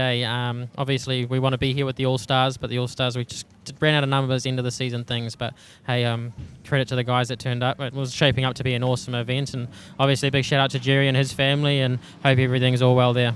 Yeah, absolutely. We do wish him the best. Listen, it's a real shame that the All-Stars aren't here, but sometimes life and priorities, family and whatnot, do have to take, front of line, and it is super late in the season to be coming Teams Racing. Yeah, absolutely. Part of the season for us, or for most people, you sort of get sick of it towards the end of it. You're weekends away, it gets expensive, it gets this and that. So, like I said, bit of a shame. But man, it was shaping up to be a good meeting. It was interesting watching those guys going into turn one. We spoke earlier in the night. I said you got Ethan Reeves, who typically guns it off the start, just cruising into turn one. Man, no one wanted to get called out, so it was shaping up to be a tactical and interesting night. Hopefully, Wanganui can put this on again next year and we can come. Absolutely. Listen, I'll be here. I'll be the first lining up for a ticket. But you're absolutely right. To see the drivers actually have a huge change of the way they actually conduct themselves out on the track, it's very interesting to watch. Yeah, maybe miss out for sure. Yeah, listen, enjoy the rest of the night, Cody. Always good to see you. But like I said before, the FOMO must be huge, so I'll leave it at that. Thank you. Go the All-Stars. Cheers. Thanks, Cody. Yeah, absolutely fantastic to have Cody Mack here tonight. And, of course, how gutting was that for them at Teams Champs? I really the air went out of the meeting when that decision was announced. And, we can debate the rights and wrongs of it till we're blue in the face, but everyone was so happy to see the Auckland All-Stars in the final. Flags and up, Cody Mack, after the incident he had last year with his gear stick coming off, everyone was just so happy. But what a trooper, and he's just one of the nice guys of the sport, is Cody Mack. And look, you're welcome here, Cody, anytime. We'd love to see you in Wanganui. So, Hayley James is out in the front, 71, Jason Pointed. Is that Jason driving? It certainly is. Oh no, because it spun around, yep. That's Jason. Oh, and he gets hit by about 15 different cars. But that's what Jason loves, that's what he's out there for. So Hayley James certainly made a meal of this and got out in front. Mitch Lockett in second place. Yep, Mitchell Lockett's coming. Good fight for third. Those two cars still parked up high in turn two. They're both trying to clear it and get out of the way. Don't want to get drilled up there now. Yeah, been impressed with the 97S car too tonight. He's been going really good. And we got somebody turned round down there. That looks like Ashton Mooney. But he's away again. Hamish Curd in that 97S car. He's going really, really well. And he's had some really good battles with Fletcher Hoskins in the 88V car. So Mitchell Lockett closing in on Hayley James now, but I tell you what, she's not going to surrender that lead without a fight. Oh, we've gone red. Oh, and the got clouted on the red. That was the Dion Black car clouted by Ross Potake. Just as it went red, it was going red for the Dion Black car, of course, sitting up there stationary, facing into the traffic, and just as the lights came on, got absolutely drilled by Ross Potake. Outside the gates, we've got the greenness and camper van. So hopefully they're all good. They'll just get the cars off the track. Hopefully Ross can continue. Right, we've got a green Nissan camper van, DNM 797, parked just outside the gate. You are blocking a whole stack of cars, and there are going to be some very unhappy people if you don't go and move that green Nissan camper van right now, please. Chances are it's a rental, Tony. Yeah, well, possibly. Sounds from what Ray was saying as he might have arrived late and just parked over the top of a whole lot of other cars, but they can't get out. So please go and shift that car, DNM 797. Just taking Dion Black's car off. I think they're going to leave. Looks like they're going to leave Ross Potaka where he is. So just have a quick chat with him. But I think he must be happy. Yeah, well, it was they were bumper to bumper, so possibly not too much damage done. Certainly, you couldn't do a lot of damage to that 61 car, the old Crizzo flat chassis. Oh man, those things are just bomb-proof. You could run one of those things over a landmine, and it's not going to worry you. Look, they're built like the proverbial brick outhouse, aren't they? And trust me, if you give one to a black and they can't wreck it, there's definitely something to be said about them. Yeah, I'd actually love to see Dennis Black have a drive in one of them. Oh, he can wreck anything. Ask Sam Ford Hathaway. He wrecked hers after the meeting. So we're just sorting this out, and then we're going to go green again. Lights are off. And we've gone green again. So Hayley James continues to lead, but Mitchell Lockett's right there, coming up to a bit of traffic. Hayley James goes down to the inside, so she manages to put a car between herself and Lockett. Just runs a wee bit wide coming out of turn 2. Here comes Lockett down the outside. But no, Hayley's able to get across in front of it.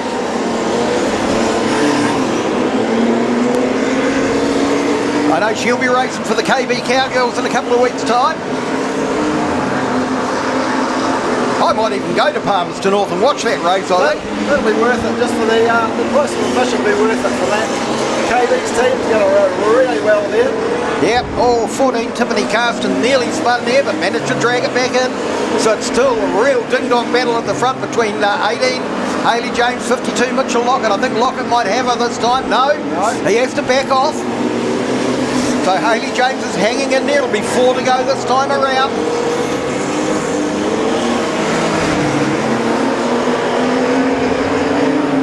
Ashton Mooney just going up the inside of Ross Potaka.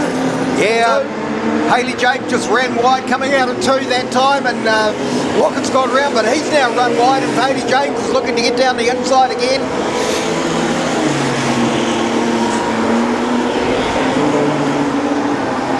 Fletcher Hoskins in the 88V car, he's in 3rd place in 79B. Rynan Dittmer, 11S, Ricky Paul, 97, Hamish Kurtz just dropped back a bit.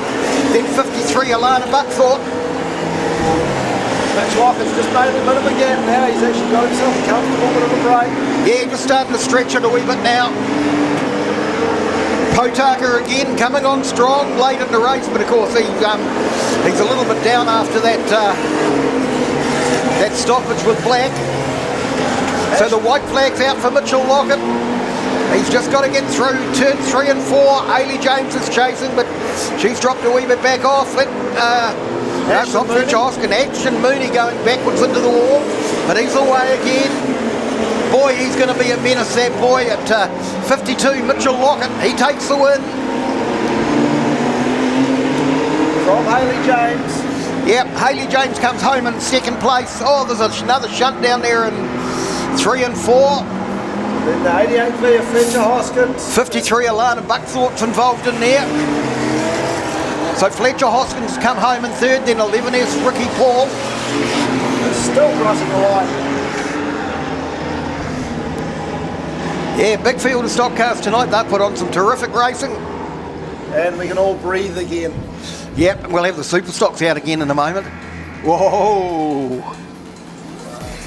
Mitch Lockett's just picking up the flag. And while Mitch Lockett's picking up the flag, quick shout out to Mike and Stacey up in Hamilton. They're good supporters of us here in the Fastland Spears Oceanview Speedway.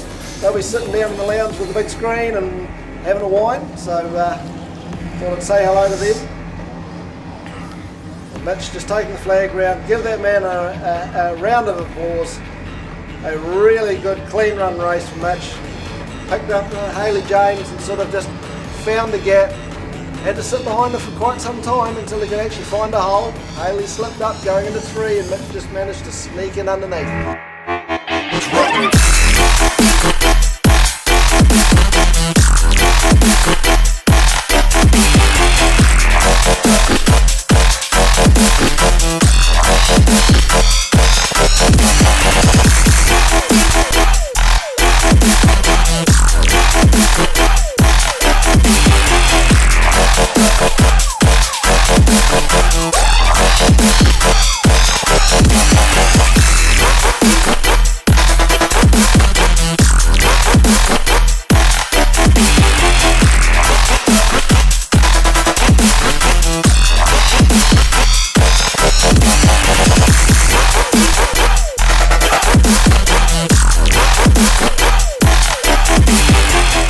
Hey, I'm Sean. Hey, I'm Jace. And we are Sign Solutions. Situated at 61 Preston Street in Invercargill, we can meet all your signage needs.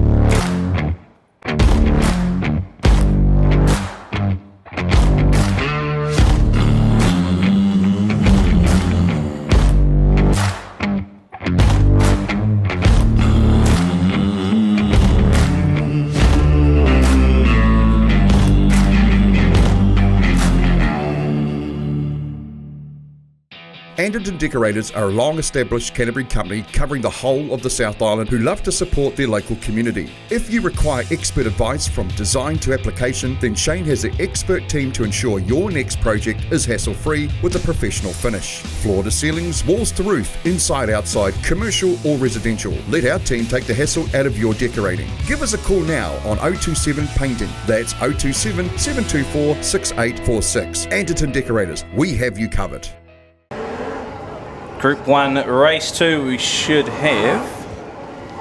Well, we're missing a few out there. But we're going to have Ethan Rees, 127G off the front row. Should have Trent James and the 156 alongside when he gets round. So we're missing the 38, the 23, the 581 and the 88P. The looks of things, no Jack Myers. 581's just coming around now, isn't it? Or is that Jamie Hamilton? Sorry, yep, that is the 581 out there. So 581, Jordan Deere should have the front row to himself.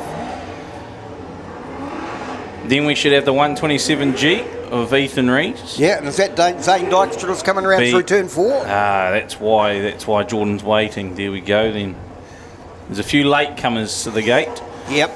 Okay, so Zane Dykstra, 38V, he will have the front row to himself. Then we'll go Jordan Deere and behind him. On the row 2. From row 3, it'll be Ethan Rees, the 127G, 156 of Trent James, got the 15 of Ryan Marshall. We're missing the 94. I see the 94V parked up out the back. 79P, Kyle Rowe, alongside will be in the 888P, not out there either. So 29G, Mike McCarthy, 29G, James Clark. Mike McCarthy missing from this one. Yep, might be a case of who's left running to set that field for the $2,000 dash for cash. I think it's going to be a handful of Gisborne Giant cars and a handful of Busters, and then we'll mix everyone else into it somehow. Yeah, and turn it into a gigantic teams race. Yeah. William Humphreys, the 94P, 52. Well, you'd think there'd certainly be one Wanganui car in there. 57 Dylan Marshall should be in there. 669 Brendan Ty, 599 Ron Ty, 126 Asher Rees, 5G Josh Prentice, and... Yeah, Josh is going to have to come right from the back, isn't he? 144 of Tim Ross. Right. We'll just make it up as they go past, but that's the grids we've got. There's a few missing. Green's on, and Zane Dykstra gets a good run there. And to turn 1 here, the record holder as Deere gets pushed wide. Ethan Rees to the inside, Trent James as well, and Kyle Rowe tries to make a move. He gets a big punt there from William Humphreys. As Deere settles into that 4th spot, Humphreys now into 5th. Rowe's lost a few as Ryan Marshall goes through. Rowe pushes Ryan Marshall wide. He's been lent on there by Josh Prentice. James Clark slots in as well. And now Rowe's just getting swamped by a whole lot of Giants and a whole lot of Panthers. Out in front though, 2 laps down. Zane Dykstra leads Ethan Rees, Trent James. Got one a little bit sideways there, manages to catch it. It's one of the Giant cars is Ryan Marshall, wrong place, wrong time. Tim Ross collects him on the exit of 2. Dykstra, Ethan Rees, Trent James, Jordan Deere. We go back to William Humphreys, Josh Prentice, James Clark, Asher Rees.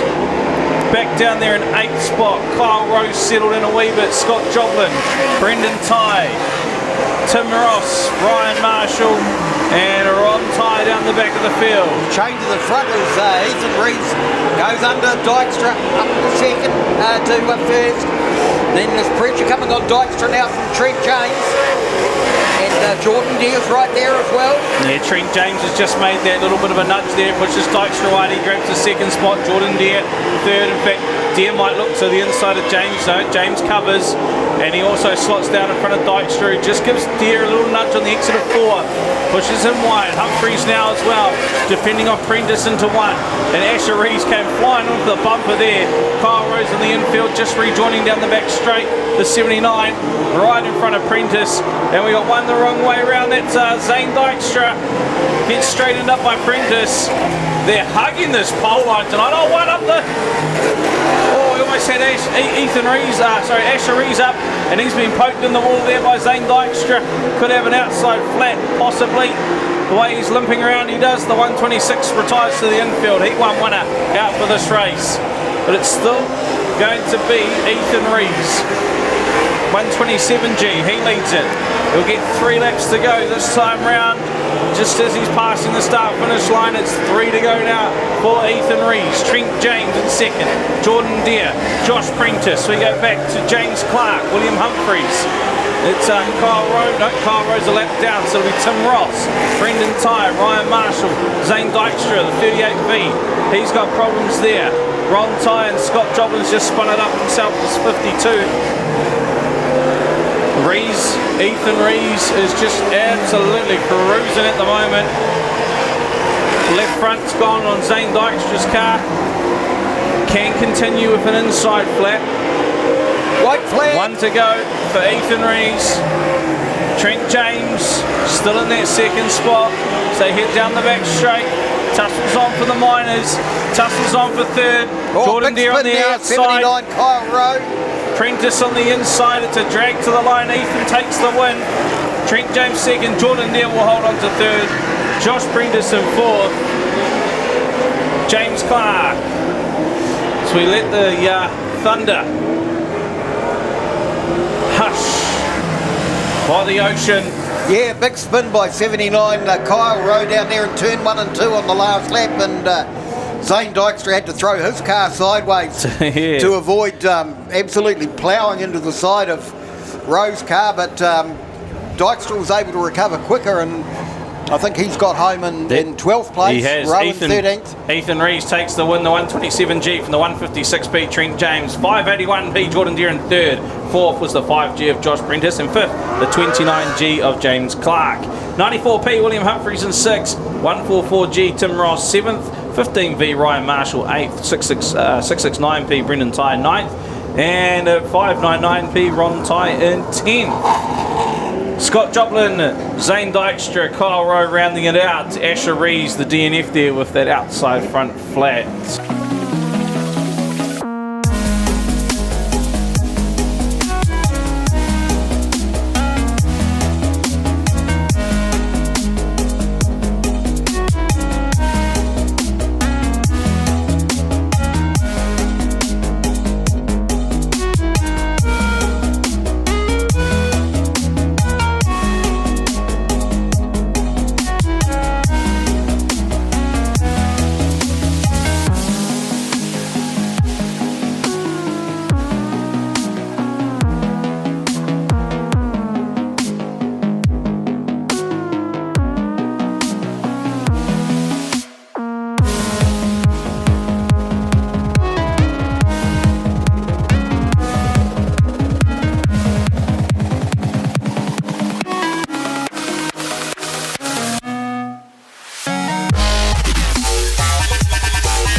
Let's look at Heat 2. Stefan Roygard, 58M, starts in the front row. Luke Alderdice, the 77M in behind. Then Elias Dykstra, the 5M. The 1NZ, Todd Hemingway. We've got the 48B, Mike Mack. Do you think the Busters might look to control this race? Well, they started off the back in the first race, and they pushed their way and hauled their way through the field, especially the 1NZ of Hemingway. Yep. Dykstra went through as well, the 5M. Hemingway starting off 5, just behind Dykstra. 351V, Paul Vasey in his farewell tour. Scott Gallup, the 38. Peter Rees, the 10G. of the 29M, Ryan Hunt. 96, I'm so used to saying 96W. He's G now, 96G, Brad McGee. Yeah, he's another that's had a pretty good year. So definitely missing out of the Dash for Cash are Mike McCarthy, Jack Myers, Matt Buckley and Regan Penn.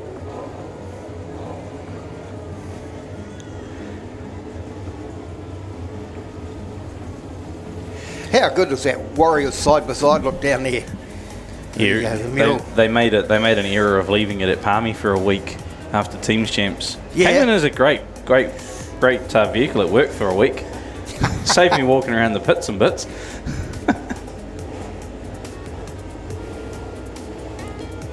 So Group 2, Heat 2, then we got the stock cars, the mini stocks, and then we should have our top 26 final.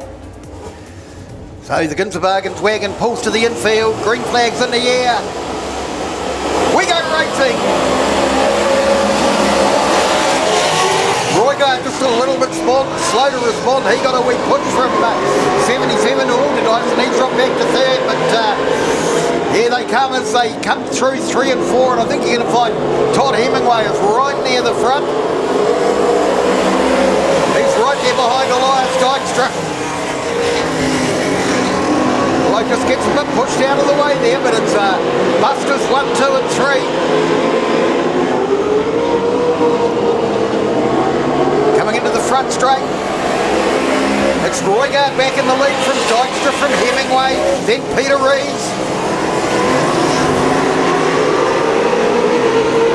Then we've got 351 Vasey, another good heat from him. Looking to see if Dylan Marshall's made a move up through the field. Yes, he's up to 8th place after a couple of laps. So he'll be looking to book his place in the final. It's a good scrap out front between Todd Hemingway now. He's gone through into the lead. Yeah, this tussle's great, isn't it, between Dykstra and Hemingway? Oh, Elias Dykstra's not giving anything. And Peter Rees up to 3rd place now underneath Roygard.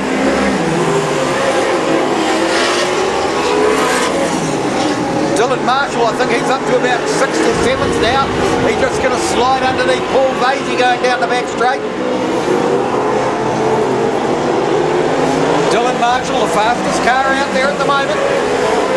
Hemingway now back up the inside of Dykstra, the 1NZ, back out in front. Yeah, it's almost exhibition racing at the moment, isn't it? But the car control is just absolutely Dykstra comes stellar. back up the inside out of 3 and 4. This is unreal racing from the two Busters. Yeah, well, they're not far off getting joined by the maestro, Peter Rees. Scott Gallup spun up on the start-finish straight, back out on track. So this time, Dykstra gets a car length lead. Look at the flames coming out of Rees's car as he chases.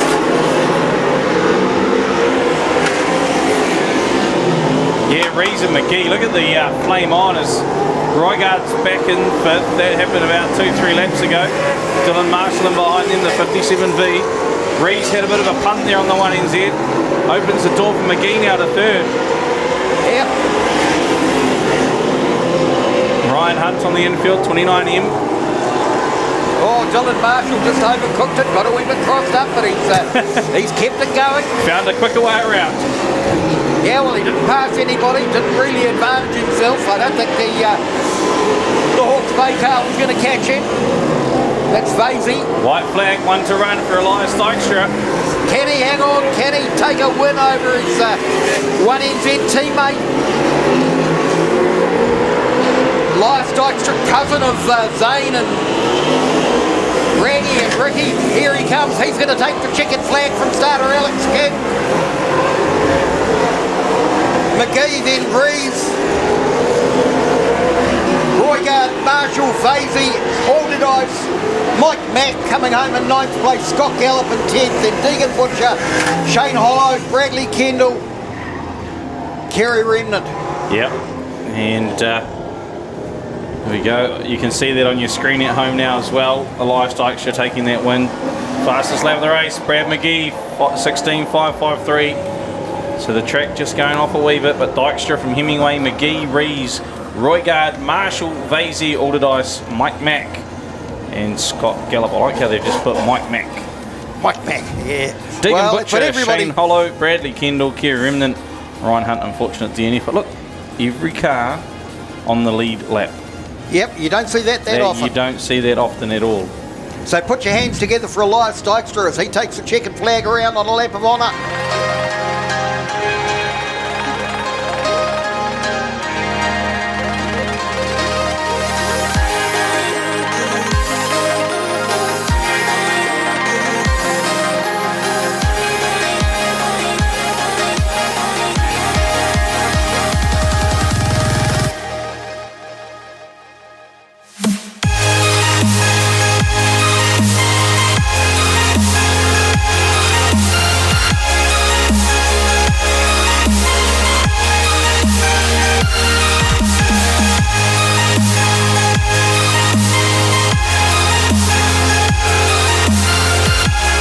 Dykstra did indeed take that win from Todd Hemingway, Brad McGee, Peter Rees, Stephen Roygard, Dylan Marshall, Paul Vasey, Luke Alderdice, Mike Mack and Scott Gallup. They were your top 10. So the top 13 through on points are 1NZ, Todd Hemingway, 10G, Peter Rees, 57V, Dylan Marshall, 5M, Elias Dykstra, 96G, Brad McGee, 351B, Paul Vasey. Wouldn't that be nice to go out with $2,000? Oh, he'd love that. Yeah, I don't know if he'd go home with $2,000. I was going to say, he'd probably come back and have another go. Yeah, 58M, Stephen Roygard, 98B, Deegan Butcher, 38, Scott Gallup, 77M, Luke Alderdice, 48B, Mike Mack, he's made it through, as has 12V, Bradley Kendall, and the final qualifier, 11W, Shane Hollow. Missing out are Kerry Remnant, Dylan Towler, Ryan Hunt, Blake Dykstra and Sam Doyle. Okay, Tony, so I'm looking at this stock car field, and this is a teller on how the night has gone. We started with 29 cars. It has been a battle of attrition. It certainly has. Well, I think we're down to 9 cars remaining. So if you want a really tough car, clearly you buy one of these 9. Because, man, they've had a hard run all the way through. Yep, I see even Hayley James isn't out there. No, so Tiffany Carstens has drawn the pole in that borrowed car, one of the Mason cars. Yep. Ashton Mooney on the outside of him. Be a good opportunity for Ashton Mooney to show his chops. Absolutely. Ricky Paul in the 11 on the inside of row 2. Mitchell Lockett on the outside. And we go back to, who's that? I can't see the number there, but I see on the outside. That's 97, Hamish Curd. So the outside of row 3 is going to be Fletcher Hoskins. Then tucked in behind there is Ross Potaka on his own in row 4. Yep, 19 Ashley Morton and 18. We'll catch that name shortly. 18 is going to be would be Darren Prentice. Darren Prentice, of course. One of our visitors. Yep, 18V, Hayley James, not out there. Only one of the women left. They've gone for green already, and they're away. Oh, Mooney gets a flyer. Ashton Mooney got a ripper until he had to make that gear change, at which point Tiffany Carsten said, I'm going to have you up the inside. Yeah, Mitchell Lockett's right there, and he's giving a bit of a push, but Ashton Mooney through there, turn 1 and 2, 3 and 4. Mitch Lockett dives to the inside, and he's made his way to the front. Hard charging Ashton Mooney, still working over. He's within reach of that back bumper, I tell you. And would you trust Ashton Mooney on the rear bumper? Not a chance. Watch him make a dive. Yeah, just gives him a wee push, but can't push him offline. Couldn't shake that car in front. Tried hard. Certainly left his braking very late, didn't he? Tiffany Carsten in the 14 car, holding a solid third place. It's a borrowed car. Yeah, then we got Fletcher Hoskins, Hamish Curd, Ashley Morton. And that group is certainly starting to mix it up while these front 2 disappear. Ashton Mooney just looking at the back of Mitchell Lockett, just going, where can I get him? Tiffany Carstens is certainly going well with that car. Borrowed car, but he's just washed it up into one.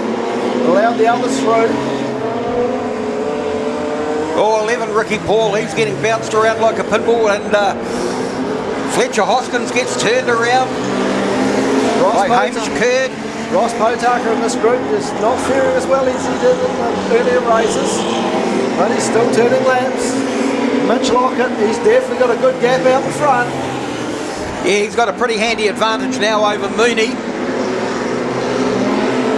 And he's probably far enough back from Fletcher Hoskins that he can just regulate his speed now and not get too close, not run the risk of getting turned.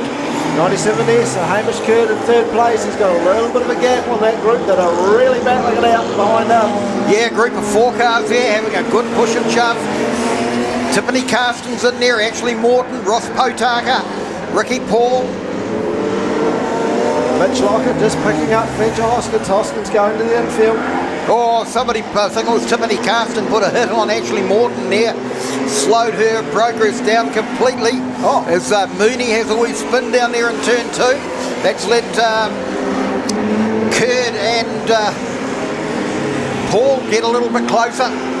Mitch Lockett in first, Daylight second, Ashton Mooney third. He's definitely got a good gap on it now. He can afford to cruise, but he's got to get up through those back markers if he catches them. Yeah, he certainly had. Ross Potaka's up to 5th place. It's Tiffany Carston, Darren Prentice, Ashley Morton. Fletcher Hoskins has gone to the infield. So 3 to go for Mitch Lockett. Chances are he's going to start catching up with those back markers before the end of the race. Yeah, he's been very impressive tonight, Mitchell Lockett. Ashton Mooney, even with a spin, still managed to hold that second place. Certainly showing his class coming up from the adult mini stock, youth mini stocks into the stock cars. As the track starting to go off a little bit, it's just getting a little greasy into turn 1 and 2. Yep. White flag out for Mitch Lockett. Yep, Darren Prentice just pulls over and lets him pass. Oh, Tiffany Carston. Nope, he pulled off to the infield. No, here he comes into the centre. As Mitchell Lockett comes down, takes the checkered flag. That's 3 wins on the night for him. Second place is going to be 46, Ashton Mooney. That's his best result in the stock car. Then 11S, Ricky Paul. 97S, Hamish Curd, 51V. Ross Potaka is going to be the best of the rest. Then 19H, Ashley Morton. 18H, Darren Prentice comes across the line. Tiffany Carston's on the infield, so's Fletcher Hoskins.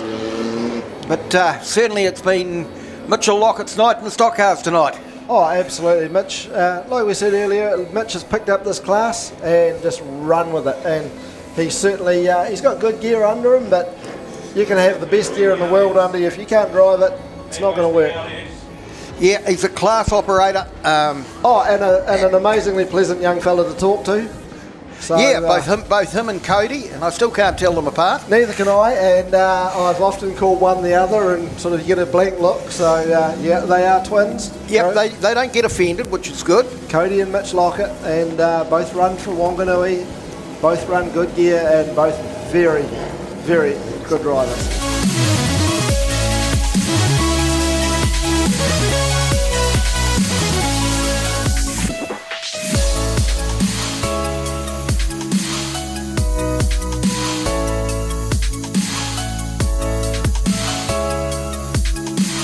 Bianca's going to go talk to Wayne Hemi. Well, let's turn over Bianca. Yeah, guys, thank you for that. Sorry, it's a bit noisy down here, so I'm going to have to yell. But Wayne Hemi, welcome to Wanganui. Obviously not as a racer, but a totally different role as a manager.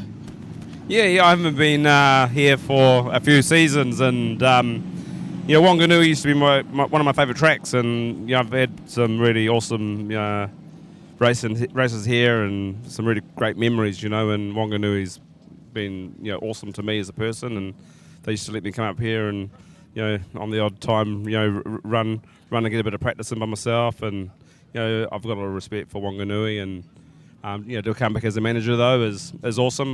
Love being the Mustang manager, and it's just a bit of a shame of what happened tonight, but onwards and upwards for Wanganui. Hopefully we can turn this into an annual event.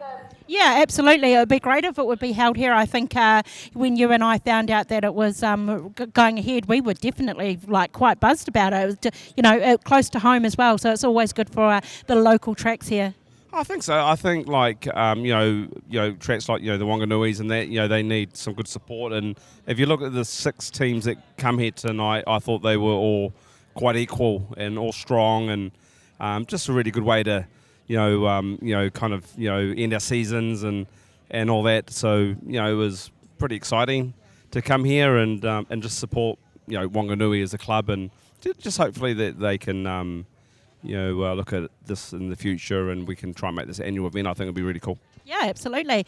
Wayne, I have to ask though, you've gone full circle now from a driver to a manager. When you look at your team here that are standing behind you, and they're a great bunch of drivers, does it bring back lots and lots of memories of your team's racing? I've got 20 years of team racing experience, and just not me. I'm blessed to have Kerry Podersky with me, and between Kerry and I, we've probably got 40 years of experience that we can bring in, and it's just not a matter of coming and running the Mustangs. It's coming in and building a culture for our Palmerston club, and we're really proud, of the club we come from, and trying to rebuild that. Like if we go back a little bit, and we had all the Reesers and all that at home as at Palmerston, and obviously they went to Gisborne, but just rebuilding. But if I look at my team, or our team, the Mustangs current, we've got some really good young talent coming through. I thought they were probably a little bit unlucky not to win tonight. They put a good fight up. Obviously Jacko and Jordan, experience, but the other drivers are good. Obviously Jamie Hamilton, to me, I look at him, he's part of our family, but he's got big balls. He comes in and hops in a car that he's never driven, and just to support the Mustangs, and that shows you how much heart he's got. So hopefully Jamie hasn't made a decision, and no pressure from me, but hopefully he's in green next year. What? I do have a question from the commentary box, and this is a more personal question. They want to know what Jordan Deere and watching him racing actually means to you. It means so much, I met Jordan when he was just a young fella, and gave him an opportunity when he got taken out the Rotorua, and to bring him in as a 17 or 18-year-old kid, give him awesome Superstock, and just not his racing, but the whole family, and it's so close to us. We love the Deers so much, and regardless of our racing, we'll be forever. And Jordan is, I'd rate him as one of my closest, best friends ever. And I just kind of think, obviously, Jordan's retiring, and I'm going to come to every meeting. He's going to run out for the season, and next season, it's his car, and I'm just hoping that he'll park it up and maybe pull it out. But regardless, he'll be a part of our Mustang team going forward and our management team. So that connection will never fade. But we've between Jordan and I, we've had the best memories over the last 10 years you could ever ask for. Listen, I know how much it means to you. Obviously, it's personal, more than personal than a friendship. He's done you well, and you guys have thrived under each other as friends. You've learned a lot from each other personally and on the racetrack. So, it's going to be really sad to see you, not so much part ways, but not be such a major contribution to Speedway. Yeah, that's pretty hard work. But I mean, I've got to move on as well, and Jordan will always be a part of our group. But I've got Jamie Hamilton that's building a brand new Superstock, and he's amazing, and as a family we'll continue on, and that family includes the Deers. So regardless of where we're going, we'll be picking them up on the way past, and just we love them so much, and it's just for us, it's just a really family. And it's quite funny you say that, Bianca, because earlier tonight we said just travelling away and coming to these events and doing that as a family, and for me, I'm lucky to have some grandkids, and my kids and the Deers to be a part of that. Whether you win or lose, it doesn't really matter, as long as you're having a good time and you can go home and make good memories. That's the key.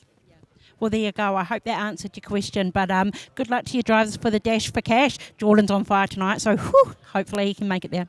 Yeah, he's on fire, but those Reach chassis are pretty hard to beat on the track. And hey, just as long as we all go home safely, and tonight's been a pretty tough night to be honest as a Superstock driver, and we just hope Jerry and all that recover, and our hearts and thoughts always with them. Absolutely. Thank you, Wayne. Thank you very much. Cheers, guys. Okay, back to the racing as it's gone. Ashton Dawn currently has made a big gap from the start and disappeared on everybody. So they're just shaking them out. Wait till they come around, but climbing over each other out there. Stu Russell just commented on it. Apparently we're rough up here and a bit rougher than Palmerston North. So we've got Ashton Dawn in the 24P from 52P of Boston Joblin. 91W of Jesse McPhee working to the front. Grace O'Leary into turn 2 right up against the wall, but manages to keep going. So Ashton Dawn coming past us again. Joblin in second, McPhee in third, the 91W. From there, Marcus Taylor in the 5V, 7V, Lincoln Wilson, 25P, Sienna Joblin. But at the moment, it's all Ashton Dawn way up in front, got a good gap, just ticking the laps over. Got a car facing the wrong way in turn 2, turns 1 and 2, trying to back down off the track. Hopefully everybody misses it. Jesse McPhee, through all that, managed to get up in front of Joblin and cage second place. That was Paige Fennell again by the look of it. Unfortunately, everybody managed to miss. But hey, Dave, I'm going to make somebody's night very shortly. Oh, have you got a raffle ticket in front of us? I got a raffle ticket there, and I'm going to make somebody $500 richer.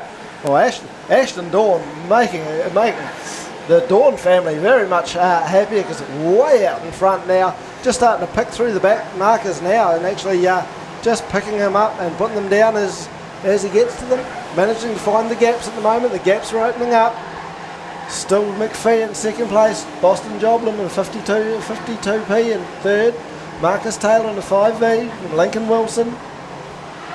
Everybody sort of spaced out now and actually managed to finding themselves some racing room. Oh, another one up into the wall. Turn 2, that's going to be Murphy Harper. Managed to give them all a bit of a nudge, but carry on. Linklater spun coming off 4 onto the infield again, clear of the track. But our leader, Ashton Dawn, is just way up front at the moment. Yep, he's going to get a white flag very shortly. And white flag's going to be coming out this time by. Just got to stay out of trouble, stay away from the back markers, work your way through. So Ashton Dawn, Jesse McPhee. McPhee's just trying to track us through, but not got the pace to actually get up through the back markers. Round comes Dawn, takes the checkered flag. So we've got Dawn, McPhee, Boston Joblin in the 52 coming over now, Lincoln Wilson, Marcus Taylor. Yeah, I think Marcus Taylor might have just got past Lincoln Wilson on the line. Managed to do it just on the line. Yep. So good, clean bit of racing once they got going. But Ashton Dawn, can't take it away from the kid. Absolutely drove the wheels off that thing right from the word go. Yeah, well, he just got fired off the start line like out of a cannon, didn't he? And just never gave the rest of the field a chance. It was a terrific drive from Ashton Dawn.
Okay, Tony, I'm looking here and there's Superstock starting to come out to the dummy grid, and they're just coming out onto the track. So I'm going to hand over to the myth, the man, the legend, well, legend in his own lunchbox occasionally, Stu Russell, to call this last one, and I'll gap it out of here.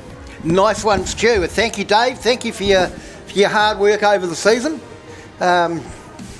We will see you in the new year. Oh, we'll see you probably prize giving. Club rooms, mate. Club rooms, yeah. So now Stu got a text before. Yeah, no, definitely. Don't forget, this is the last Speedway meeting of the season here in Wanganui, isn't it? It is. Yeah, but there's still 2 more meetings to run. Yeah, but I might have to cut your microphone off first. Oh, because I don't know. because a certain promoter's wanting us to give his track free advertising. Now, there's free and then there's cooperating, and a couple of passes dropped up to the commentary box, and we gladly promote Palmerston North Speedway's next 2 meetings. Yeah, next Saturday night is one of them. So you'll need a ticket for that one, won't you? I need a ticket for that one, and then obviously the 10th of May, which is the KB Cowboys are going to beat the KB Cowgirls again. That's happening on the 10th of May. You're going to need a ticket for that one. Oh, I reckon the Cowgirls are going to give the Cowboys a darn good run this time. No. KB set. They've kicked me out of the team, so they've got a good team this year. Yeah, so Jordan Deere, Brendan Ty. But hey, next week, next Saturday night in Palmerston North, 5 o'clock start, is the Saloons King of the Arena and the Manawatu Stock Car Champs, which no doubt there'll be a fair few Wanganui cars visiting for that. There'll be a whole host of Wanganui cars turning up for that, I'm sure. And cars from all over the rest of the place, because not too many tracks are still running into May. No. Right, 1NZ, Todd Hemingway is going to start off the pole position for the $2,000 to win. $2,000 to win. $2,000 to win, thanks to Hessel's Poultry. Got the 5G, Josh Prentice to his outside, 156p, Trent James, 10G, Peter Ease, 57V, Dylan Marshall. Alongside him when he gets out here will be the 581, Jordan Deere. 5M, Elias Dykstra in behind Marshall. So, still a few Superstocks. I see Scott Joplin, the bonnet, just going back on the 52p car. Okay, no one's got the 50-50 raffle yet, Tony. No one's claimed the 50-50. So 32B, Green Diamonds. There's $500 waiting for you down at the souvenir shop. You get on down there before the end of this race. 32B, Green Diamond, $500 cash. Yeah. Souvenir hut on the start-finish line. Grab it while you can. Yep, and a good donation going to the Lamp family, which will be and hey, very. If you're actually wanting to just donate your $500 to that same cause, just still go down and let them know. Yeah, absolutely, and what a gesture that would be. Yeah, let's look at the rest of our grid. We got up to Peter Rees, Dylan Marshall, who have 581, Jordan Deere, 5M, Elias Dykstra. Did you take my pen? No, I didn't at all. Oh, good. The boss's pen, so... Oh, you better keep the boss happy. 127G, Ethan Rees. We've got the 144G, Tim Ross. 29G, James Clark. 96G, Brad McGee. 351B, Paul Vasey. 94P, William Humphreys. No William Humphreys coming out the pit gate this time. He's parked out in the pit still. 58M, Stephen Roygard. 98B, Deegan Butcher. 15V, Ryan Marshall. 38B, Scott Gallup. 669P, Brendan Ty. 77M, Luke Alderdice. 79P, Kyle Rowe. 52P, Scott Joblin. 599P, Ron Ty. 48B, Mike Mack. 12V is Bradley Kendall. 11W, Shane Hollow. And right from the back, 126G, Asher Rees. He qualified from the repechage at the New Zealand Superstock Champs here from the back. Can he do it again? For $2,000, we get the green. Racing for the Dykstra money. Hemingway gets a good jump into the corner. Ethan Rees tries to put the bumper in, and Trent James now moves into second. It's all onto the back as well. Jordan Deere's lost a handful of spots in the 581, right down into about that 11th spot. 48, Mike, he's gone to the infield. Hemingway's out in front. Now goes Prentice looking into that second spot. He makes the move, gets up there. Trent James drops back. Tim Ross, the 144, getting amongst it as well. He goes a wee bit wide. 10G Peter Rees, 127 Ethan Rees in the 5 Elias Dykstra. All up the inside of Tim Ross, the 144. Asher Rees struggling a wee bit, just made the 2 passes. It's all Elias, all Todd Hemingway leading 5G of Josh Prentice, 156. Trent James, 10G Peter Rees, 127 Ethan Rees, 5 Elias Dykstra. So how long is it going to be before somebody decides to sit back and slow the progress of Hemingway? Well, doesn't look like it's happening yet. Asher Rees has made a couple more passes, and amongst it all, it'll be Luke Alderdice, the 77M. He's actually going to end up near the back of the field. Kyle Rowe backwards in the wall there. Shane Hollow spun up, and it looks like James Clark has got some problems there as we've got a single file line into turn 1. We go red. We go red. That's not a nice position for Kyle Rowe to be in. Or Shane Hollow there in the 11W. Or Shane Hollow. Fortunately, Rowe's got the car going, but he'll just proceed straight onto the infield. Well, if he can get there, it looks like he needs a lift in the front. That front end, nope, he's managed to haul the car over the pole line. Yep. So I'm not sure whether he got tagged or if he was just collateral damage amongst something there. Kyle Rowe, Shane Hollow definitely spun to avoid the 11W. They're going to leave him there. Well, certainly Asher Rees is sitting well back down there. He's pretty much half a lap behind Hemingway. So yeah, down in 14th, he's made 10 passes. Yeah, but with his when you take the cars out, that Luke Alderdice just ahead of Hemingway, and that could be the buffer that he may need. Yep, certainly good to have a friend out there. Josh Prentice in second place, Trent James in, Peter Rees, Ethan Rees, Elias Dykstra, Tim Ross, Brad McGee, Dylan Marshall. Still 10 laps to go as well, so we're 5 laps into it. Yep, she's a long race with a big prize at the end of it. Rest of the field's looking pretty clear. James Clark's on the infield as well, the 29G, alongside the 48B, 79P, and the 351 of Paul Vasey. Greens are back on. Hemingway, your race leader, 1NZ, crossing the start-finish line now. Being chased down by Prentice. James, Rees, that's Peter Rees. We've got one on the pole line, Ethan Rees. The 127. Here we go. Oh, Brad McGee's had some problems in the 96G. So Ethan's going looking for somebody to stop, is he? Yeah, he's making progress here. Yeah. And this is where Luke Alderdice is going to have to play ball as Ethan Rees. He's not slowed up like he was the lap before. Here we go. Can the 77 pick up the 127, the 1NZ a wee bit further back? And the thing is, if Hemingway slows down too much... Alderdice on Ethan Rees. Here we go. It's all on now. That's going to bring the Busters and the Giants. Will Ethan Rees pick the right car up? Hemingway gives him the push. He has. He's picked up Hemingway. Can Alderdice get amongst it? Here comes Prentice. The 5G goes wide. And Peter Rees through to the lead. Peter Rees goes through into the lead. 10G, Peter Rees. 1NZ's back into 4th spot there. No, it's 156, Trent James leading. Wow, he's shot through there. Trent James here, then Josh Prentice. Peter Rees back in 3rd place. So, is somebody going to stop and wait for Trent James now? Yeah, Ethan Rees back on that pole line. The 156 will know that as well. Goes out wide. Is he going to run the gauntlet? Yes, he does. Ethan Rees tags him. Oh, the pace on. Oh, the right rear's gone on the 156 by the looks of things. Yeah. Prentice is into the lead. Rees is doing the job. Ethan Rees back out on track as well. Oh, as Trent James gets turned around by the Bay Park cars. Yeah. The suspension's completely gone on the 156. Yes, he tried his hardest to climb the wall there. Alderdice not looking to stop anytime soon to hinder the Gisborne cars in front of him to help Hemingway out. We go red. Possibly some debris down the back from that hit. Yeah, it doesn't seem to be any car that's worrying it, so maybe Trent James has dropped a spring or something. Here on the pole line, possibly.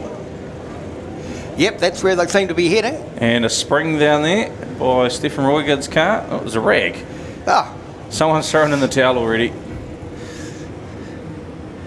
Well, I've heard of that happening in NASCAR to bring out the yellow flag. Somebody throws a rag out on the track and, yeah. Cheeky. When you get a boring race and they can close the field up. Americans for you. Yeah, well, Trent James was mounting a terrific challenge, and I don't know if there's some steerers money on the line, but Ethan Rees definitely deserves something for his efforts out there, putting a show on. Well, if he can get one of his teammates home, I'm sure it'll just go in the team kitty. You reckon? Quid pro quo, yeah. Go in the Giants kitty. Or it'll go in Josh Prentice's go to the UK trip. Yep, that is true. So, 2 laps to go. Yeah, we're not far from home. We're not, and it's Josh Prentice leads from Peter Reeves. Get the 5G just into turn 3. And Asher Reeves on the pole line as well. So both three we go red. Oh, Jordan Deere failing to stop, failing to fire up the 581. Oh, ending the night, trying to get the car going on the start of there. Hey, wasn't that cool to hear Wayne Hemme talk about Jordan just there before? I couldn't resist asking that question because I know, what a special. It's almost a father and son relationship, isn't it? Yeah, it is. And Wayne has mentored Jordan, and Jordan not just been a success in racing, but a success in business and in life. Here we go, the 581. Even if Wayne forgot to take the wedding ring to the Married at First Sight, do you wonder if he ever regrets doing that? It's all fun and games though. Yeah.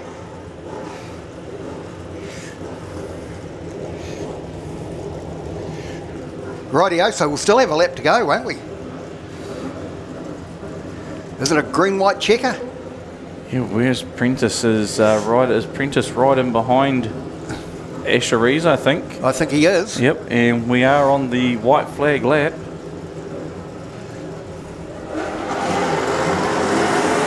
We get the green. Josh Prentice with just Asher Rees who covers Ron Ty. It's going to be Prentice, and look at his boys. Brax is going off as Prentice takes the win. It's Asher Rees holding them all to the line. Dylan Marshall might have come home in second after all that. Now everyone's trying to get off the throttle as they've crossed the line. Dylan Marshall did get home second. He flew home there. Let's Todd wait Hemingway for those third, results Peter to come Rees 10th, on our screen. 4th. Here we go. Josh Prentice, your race winner. The 5G from the 57V, Dylan Marshall. 1NZ, Todd Hemingway. 10G, Peter Rees. 5M, Elias Dykstra. 52P, Scott Joblin. 15V, Ryan Marshall. 58M, Stephen Roygard. 669P, Brendan Ty. And Asher Rees, the 126G, rounding that top 10. And of course, you've seen how quick that 57V car can go. Yeah, he's That's hauling. for sale. He is quick. hauling for Get sale. down to the pits before Dylan puts it in the trailer and takes it back to Hamilton. Prentice 2 wins tonight, Heat 1 and the feature. Brax is looking pretty happy down there for Dad. Gets the camera out with the checkered flag. Yep, well I'm sure Dad will take them to Macca's or something on the way home. Oh, no doubt about it. Are we going to see a donut from him or? Asher Rees alongside. Yeah, with a all roof, out of the same stable there. with a roof panel hanging off. Ladies and gentlemen, thank you very much for coming out tonight. It wasn't quite what we planned to bring you, but yeah, we still managed to put on a show. Please drive safely going home. Thank you to the drivers that carried on and then continued racing, put in the show on for you fans. Let's hope we can just do this all again next year. Oh, absolutely. Absolutely.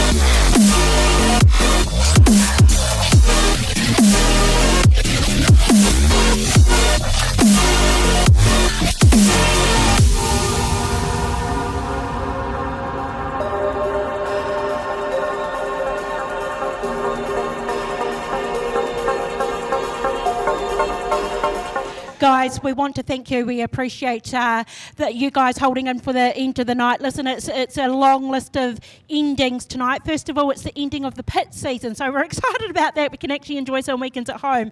We have to say goodbye to Paul Vasey, and we have to say goodbye to Jordan Deere. We have thoroughly enjoyed watching them time and time again. But listen, it's a real emotional one for us too. So my sister, Michaela, our director, has been a part of the Pits TV for a number of years. And it's time to also say goodbye to her as well. And the reason I've got Bianca and Mel here is because Bianca and Mel have been an integral part in how this group has bonded together and how we've all gelled, and she's held us all together. And so as a team and on behalf of the Pits TV, Michaela, we thank you for everything. And I mean everything you have done. And we just want to say goodbye to you as well. Farewell and best wishes to whatever the future holds for you. Absolutely, Michaela, it's been an absolute pleasure getting to know you and working with you, and I thank you for everything. Sorry, guys. Mel's just joined in. So we want to say thank you. Goodbye to Jordan Deere. Goodbye to Paul Vasey. Goodbye to the Pits TV season. We're done. And most of all, we want to say goodbye to our director. So see you later, Michaela. It's been fun. We love you, Michaela.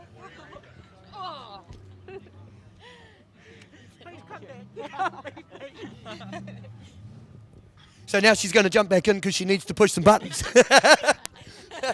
Thanks, guys. Enjoy. And hopefully Cromwell was good too and you enjoyed the racing here tonight. It's been epic racing. Thanks to Wanganui for the show that you guys turned around and put on. I mean, it was a bit of a bad start, but goddamn did you guys put on a show.